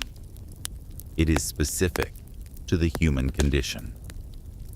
Other festivals focused on different aspects of the divine world. The Great Autumn Festival was associated with the harvest and with the agricultural cycle that sustained the empire. It was a time of thanksgiving and propitiation, of ensuring that the gods who governed the conditions of the harvest remained favorably disposed toward the coming year. These festivals brought people together, from the surrounding countryside into the city, from distant settlements to the nearest major temple. They created occasions for the social bonding that any community requires, not just through the ritual itself, but through everything that surrounded it. The shared meals, the markets that sprang up around festival gatherings, the music that accompanied the processions, the beer and wine that were distributed as part of the celebration, the reunions of people who might not see each other frequently in the ordinary course of their lives. The Hittites were, in the fullest sense, a festival culture, a people for whom the religious calendar structured the experience of time, and provided the occasions that gave communal life its texture. The professional religious specialists who managed these festivals, the priests and priestesses and musicians, and various ritual specialists, constituted a significant portion of the urban population. Their work was taken very seriously. The archives of Hattusa include detailed instructions for the proper performance of specific rituals. What must be said, what must be done, in what order, by whom, at what time, with what materials. The precision of these instructions reflects the Hittites' understanding that in matters of divine relationship, getting the details wrong could have serious consequences. The gods were understood to be attentive to how they were treated. A festival conducted carelessly, with the wrong materials, or in the wrong sequence, was not just ineffective, it was potentially offensive. And an offended god was a dangerous thing in a world where the weather and the harvest and the health of the livestock all lay within divine control. The Hittites hedged against divine offense through meticulous preparation, through detailed written instructions that could be consulted to ensure nothing was omitted, through a professional class of ritual specialists whose expertise was specifically in the protocols of divine interaction. In this, they were doing something that human beings have done in one form or another across every culture and every era. They were trying to be sure they had done things right, that they had not neglected anything that might matter, that the relationship with the powers that governed their world was properly maintained. The specific forms that taking are utterly different from what the Hittites did, but the underlying impulse to do what is required carefully and completely, to not let important things slip through inattention, is recognizable in a way that crosses every boundary of time and culture. Chapter 7. The Bronze Age. Collapse and the end of everything around 1200 before the Common Era. Something happened. Something so large and so strange and so encompassing that historians and archaeologists have been debating its causes ever since the scale of it became apparent. In the space of a few decades, perhaps less, the great civilizations of the Bronze Age Eastern Mediterranean either collapsed entirely or declined so sharply that they would never recover their former greatness. The Hittite Empire ended. Mycenaean Greece ended. Ugarit, one of the great trading cities of the Mediterranean coast, was destroyed and never rebuilt. Cyprus was disrupted. Egypt survived, but weakened, and would never again be quite the power it had been. The palace economies of the Aegean, with their complex administrative systems and their sophisticated redistributive networks, collapsed so completely that in some regions, literacy itself was lost for several centuries. This is the Bronze Age collapse, and it is one of the great unsolved problems of ancient history. How do you bring down an entire world system? Not just one kingdom, or one dynasty, or one city, but a network of interconnected civilizations, all of them ending or declining in roughly the same period, across a geographical area spanning thousands of miles. No single cause has been identified that adequately explains all of it, and scholars have been looking seriously for more than a century.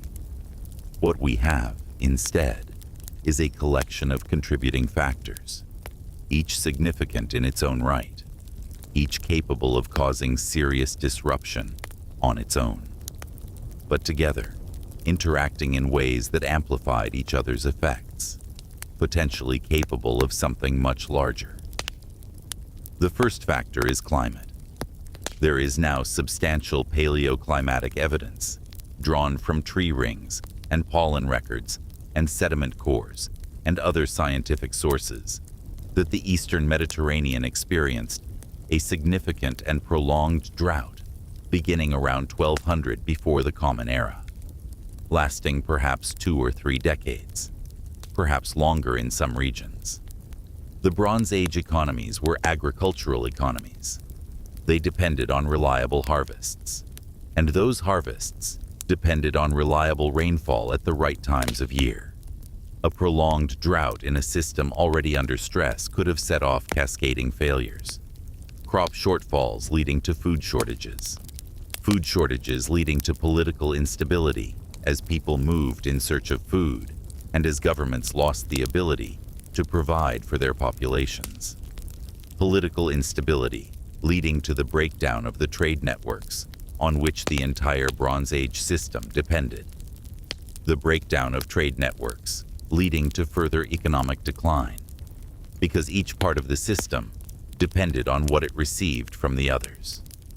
Tin from one region, copper from another, grain from a third, finished goods from a fourth. When the chain broke in one place, the effects rippled outward in all directions. The second factor is migration. Egyptian and Hittite records from the period refer to groups of people moving across the region in large numbers.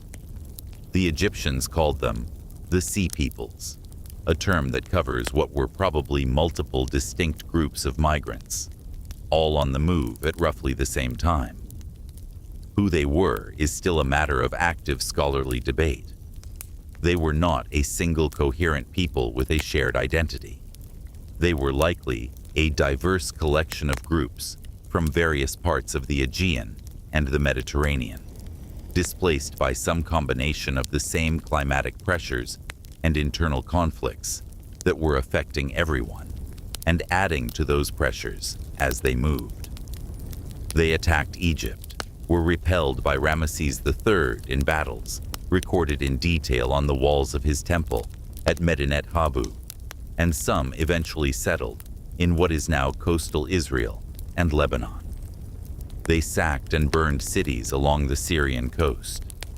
Their movement through the region contributed significantly to the disruption of the trade networks and political stability that Bronze Age civilization depended on. The third factor is internal fragility. The great palace economies of the Bronze Age were complex systems, and complexity, while it enables many things, also creates vulnerabilities. These systems depended on centralized control over the distribution of resources, on reliable networks of exchange between specialized producers and consumers, on the maintenance of a literate administrative class capable of managing the logistics of the whole.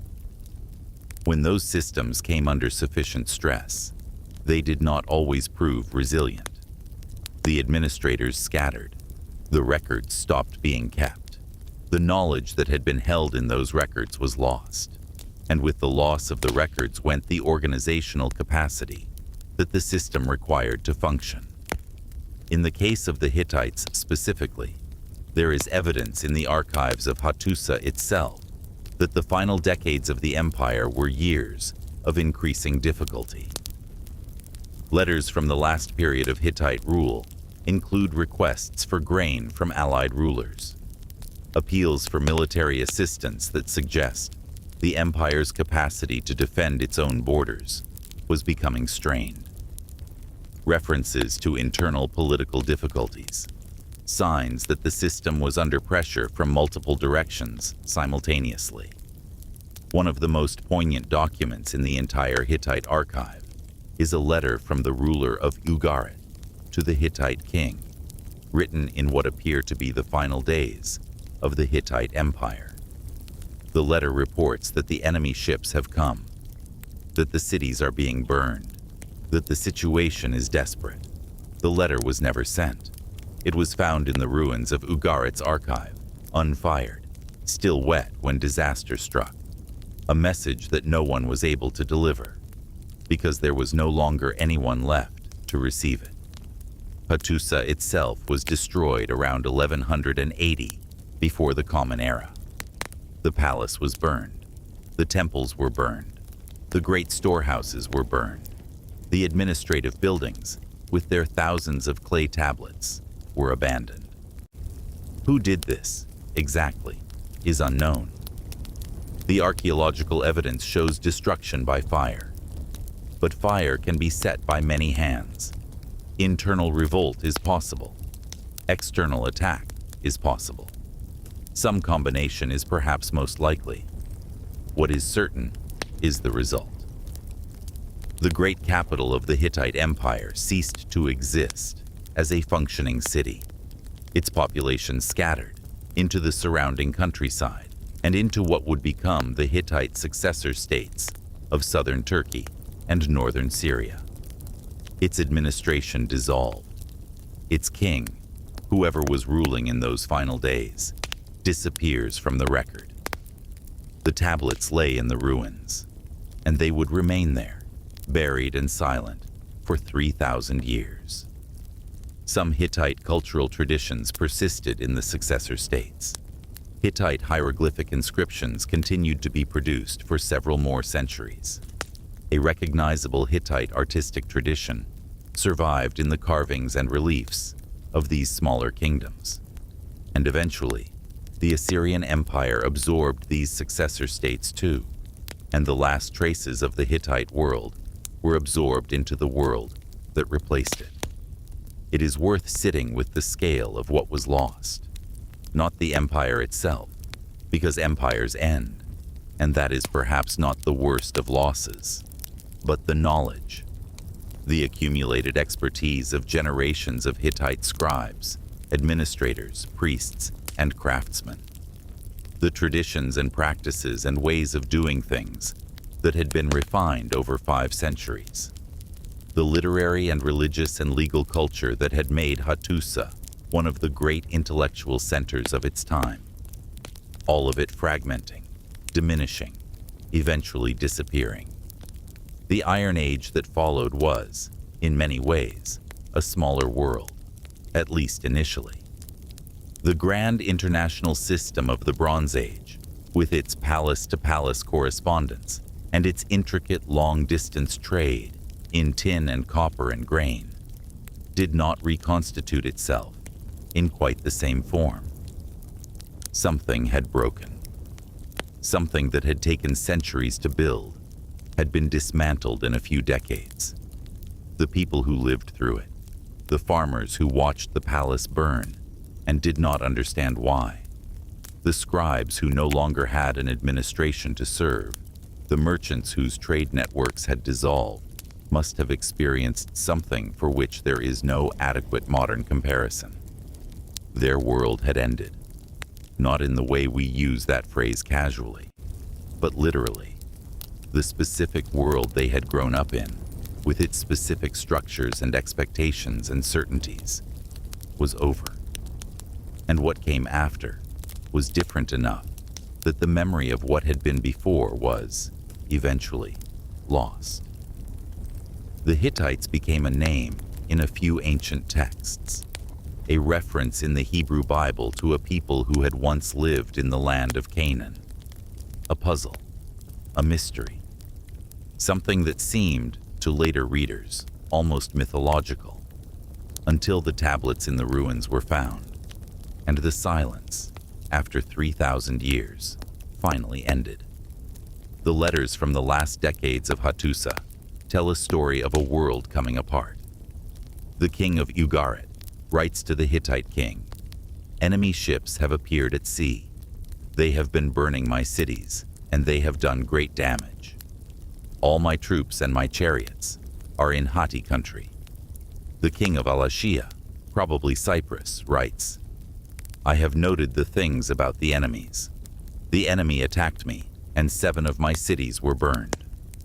These are not the confident communications of rulers at the height of their power. These are distress signals, requests for help that may or may not have reached anyone capable of responding. The Hittite king himself writes to the king of Ugarit near the end, "The enemy came against me from their distant countries. 40 enemy ships appeared at sea, and then the correspondence stops. Not because the issues were resolved, but because there was no longer anyone to write to, or anyone to write. When Hattusa fell, it fell completely. The palace did not change hands. A new king did not sit on the throne and issue different orders from the same rooms. The city was simply abandoned. The population, however many of them survived, went elsewhere. Where did they go? Some, certainly, into the surrounding countryside. Farmers returning to subsistence, craftsmen seeking work in smaller settlements, administrators whose skills suddenly had no employer, some into the successor states. There is continuity, however diminished, in Carchemish and in other cities of what is now southeastern Turkey and northern Syria. Hittite hieroglyphic inscriptions continue to be produced there for several centuries. The cultural tradition does not end all at once.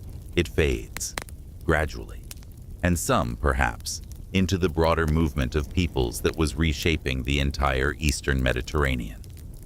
The sea peoples who show up in Egyptian records, those displaced groups moving across the region, may have included some people from the collapsed Hittite world. The connections are uncertain and the evidence is fragmentary, but it is not impossible that some of the people who eventually settled along the Levantine coast, the people who would appear in later records under different names, were in some sense refugees from the collapse of Bronze Age civilization, including the Hittite part of it. The collapse of Hattusa did not mean the immediate disappearance of everything Hittite. It meant the disappearance of the center, the organizing principle, the administrative capacity that had coordinated the whole. Without that center, the periphery gradually lost coherence. The traditions continued for a time. The language was still spoken. The gods were still worshipped. But the specific form of civilization that Hattusa had represented was over. And as the centuries passed, even the successor states faded, absorbed into the growing power of Assyria, incorporated into the Assyrian administrative system. Their names changed, their identities blurred, their histories merged into the histories of the cultures that replaced them, until, eventually, even the memory was gone. What remained was a name in a few texts, a puzzle for scholars, a mystery buried under the soil of central Anatolia, waiting. Chapter 8. A long, quiet walk through the ruins of Hattusa. Now let us leave the history behind for a while. Not permanently, only gently. The way you might set down a heavy object for a moment, not because you intend to abandon it, but because you need to feel the absence of its weight before you can fully appreciate its presence. Let us walk instead through what remains. The ruins of Hattusa are there, in the province of Korum, in north-central Turkey, waiting in the way that ruins always wait, with patience, with the particular kind of silence that belongs to places where many people once lived and none live now. If you arrive in the morning, before the summer heat settles over the plateau, the air is clear and cool. The mountains hold their shape in the distance against a pale sky. The landscape stretches in every direction, broken by outcroppings of pale limestone and the occasional stand of trees. There is a quality to the light here, a particular clarity, the kind of light that makes the distance feel closer than it is, that sharpens the edges of rocks and brings out the texture of the ancient stone walls. You approach the site along a modern road, but the road follows, roughly, the same general direction that people have been traveling toward this place for thousands of years. Hattusa sat at a junction of routes through the plateau, and the landscape itself still tends to direct movement toward the ridge where the city stood. The first thing that strikes you, coming from the modern town nearby, is the scale. even in ruins, even reduced to foundations and scattered stone and partial walls. The scale of what was here is evident. This was not a small place. This was a city, a large one, built with intention and maintained with care over a very long period of time. You pass through what was once a gate and enter what remains of the lower city. Here, the ruins are less dramatic than in other parts of the site. The foundations of residential buildings, the ghosts of streets, the outlines of workshops and storage facilities. Without a guide or a detailed map, it is not always easy to determine exactly what you are looking at. But that interpretive challenge is part of the experience.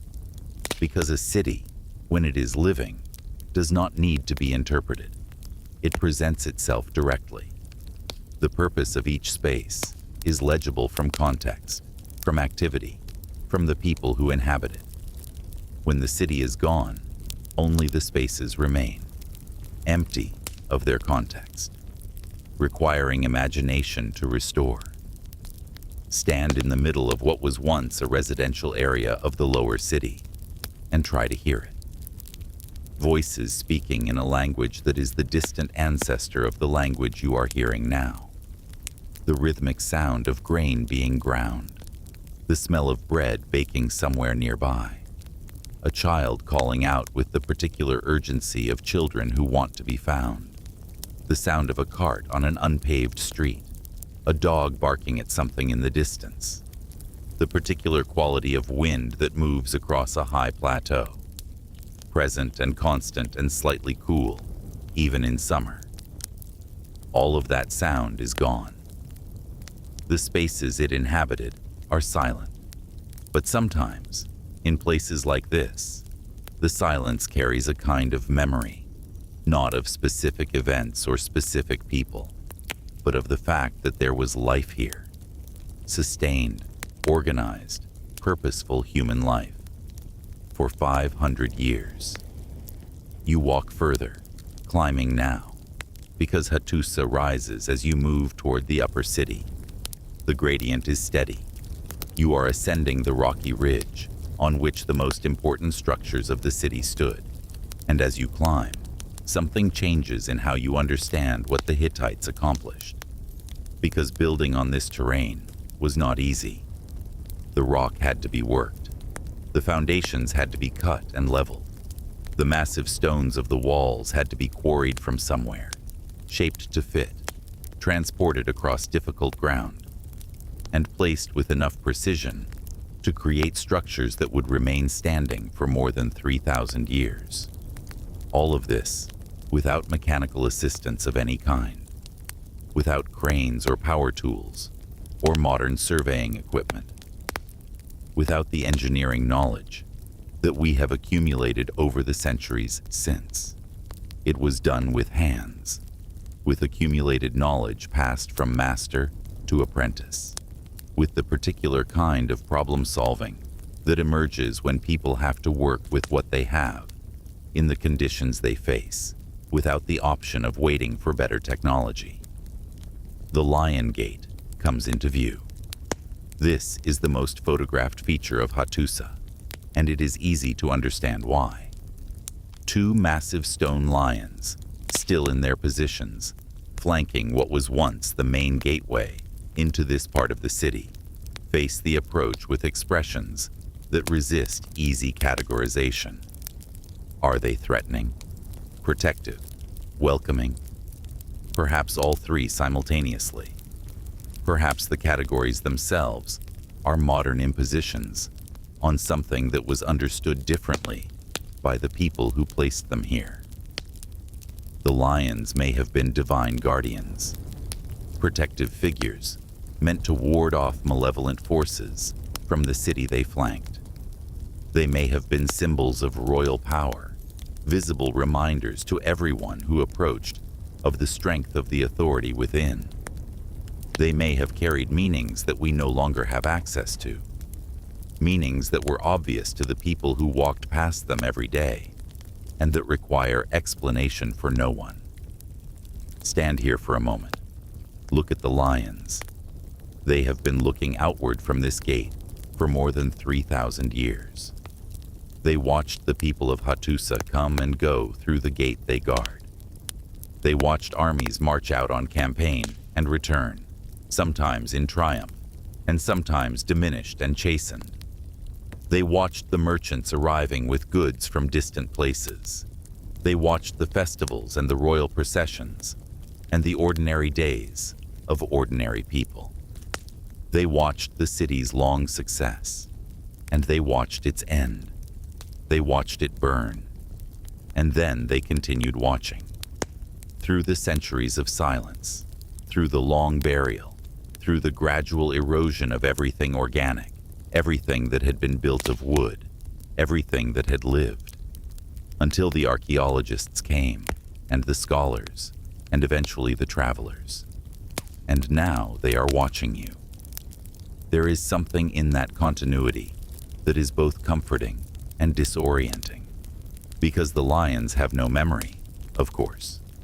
They are stone. They do not know what they have witnessed. They do not know that the city they once guarded is gone, or that its name has been recovered after 3,000 years of forgetting, or that people travel from all over the world to stand before them. But in another sense, precisely because they do not know, they carry something. They carry the weight of time in their unchanged material form. They are the same shape they were when Hittite hands carved them. The surface has weathered over millennia.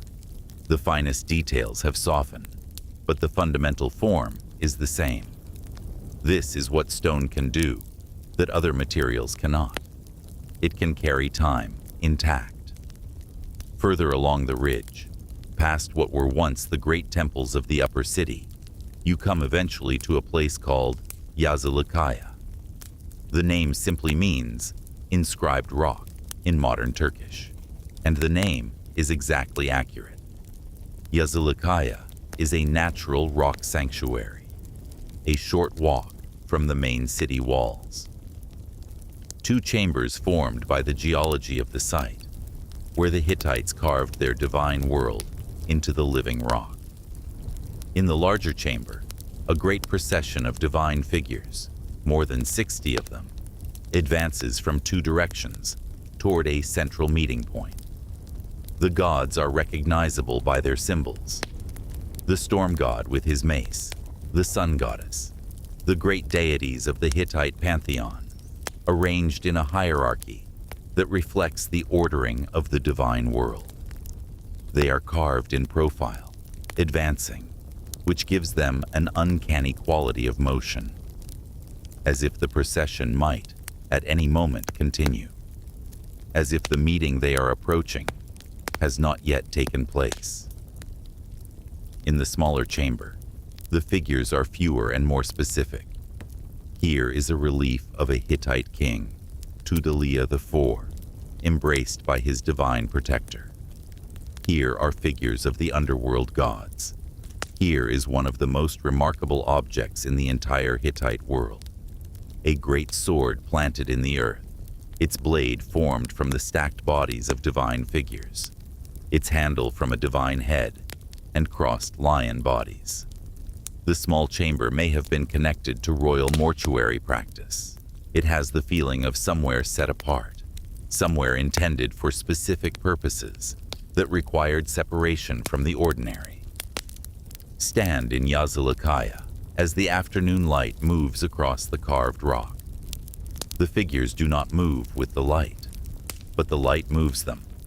It finds different angles, draws out different depths, changes the shadows around the carved forms in ways that make them feel, in the shifting afternoon, animated. Perhaps this is what the Hittites intended, a place where something of the fixed reality of the divine world could be seen in the world of movement and change, where the gods could be encountered, always advancing, never arriving, always present. As the day ends, you begin to make your way back down from the ridge. The plateau stretches out below in the evening light. The colors change as the sun descends. The mountains in the distance hold the last of the light, while the plain below darkens. And you think, walking down the path that other people have walked for more than 3,000 years, about the people who made this descent before you. A scribe going home after a long day in the archive. A soldier returning to his quarters in the lower city. A farmer coming in from the fields outside the walls. A child ahead on the path, impatient with an adult's pace. They are gone. So thoroughly gone that we do not know their names, or what they thought about that particular evening, or what they were returning home to. But they were here. This was their city. This was their sky. This was the wind they felt on their faces. This was the plateau they looked out across when they reached the highest point of the ridge and turned to see how far they had climbed. And now, you have been here too, on this same ground, under this same sky. That is what history offers, in the end. Not just information about what happened, but the feeling of standing in a place where other people stood, a very long time ago, and recognizing in that fact something essential and unchanging about what it means to be a human being in the world. We have always been here. We have always built things.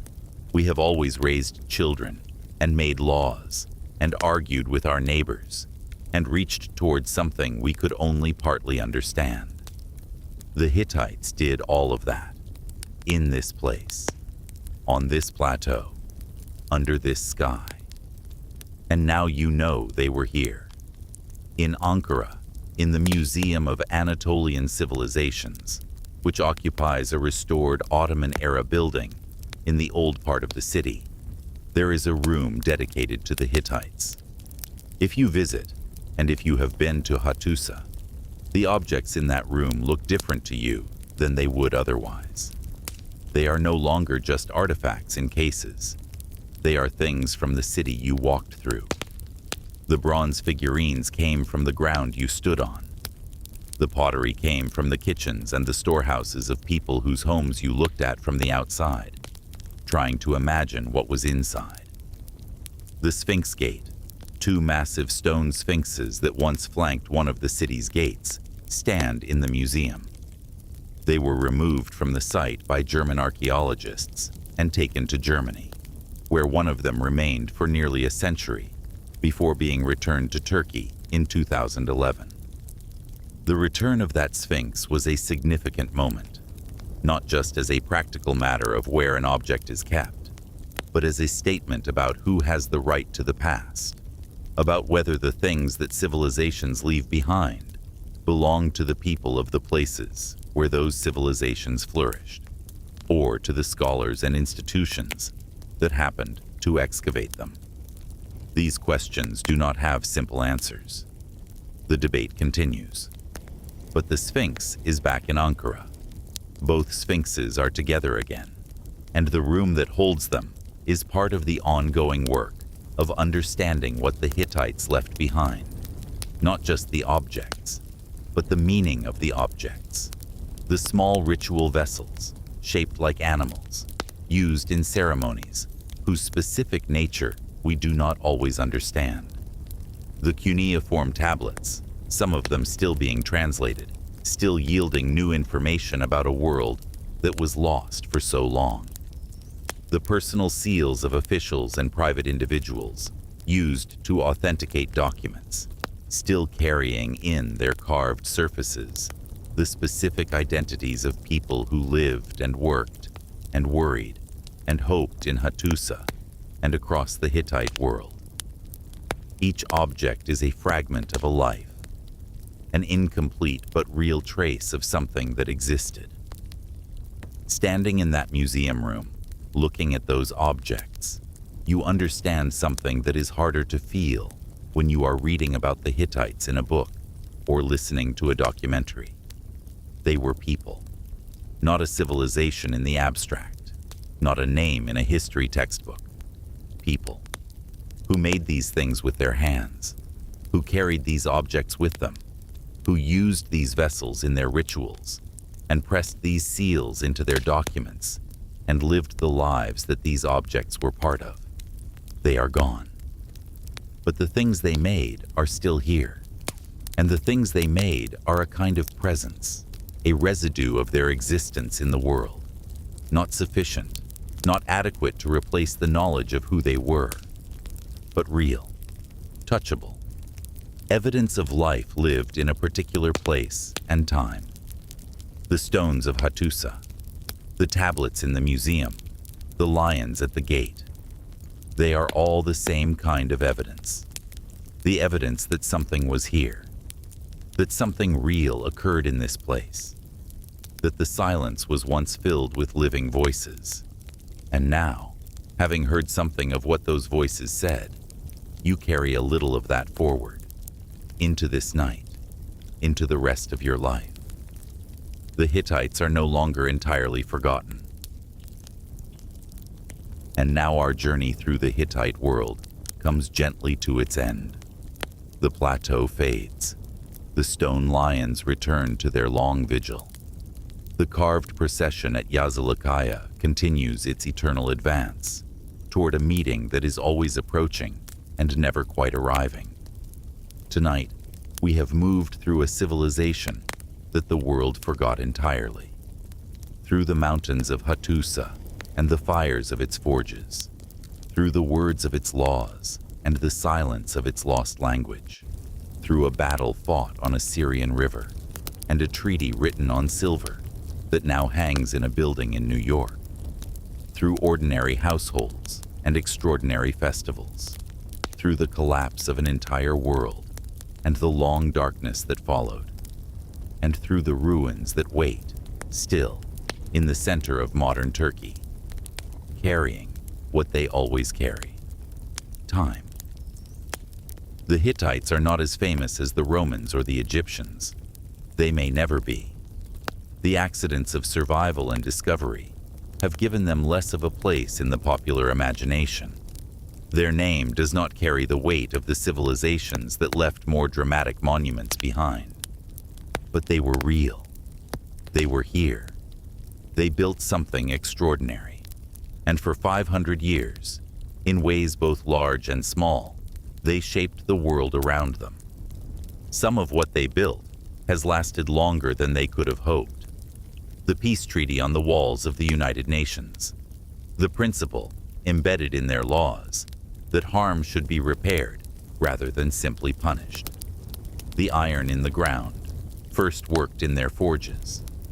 The idea that great powers, even ancient enemies, can choose to negotiate rather than to fight without end. These things came from somewhere, and some part of that somewhere was a high plateau in central Anatolia, where a city called Hattusa stood for 500 years, where the stone lions watched and continue to watch, where tens of thousands of clay tablets lay buried for 3,000 years, waiting to be found. And found they were. And now you know their story. Wherever you are tonight, in whatever room, in whatever quiet corner of the world, allow yourself to carry that for a moment. The knowledge that there were people, a very long time ago, in a place that is now called Turkey, who looked at the world they lived in and tried to make it work, who tried to build something lasting, who tried to be fair to one another, who tried to understand their gods, who wrote it all down on wet clay so that something of it might survive them. It did survive them, far longer than they could have imagined, and you have now, in this quiet hour, heard part of what they left behind. Thank you for spending this time with Quiet History. Let the plateau rest under its ancient stars. Let the ruins hold their silence. Let the stone lions watch over what remains. And let sleep come gently now. Good night.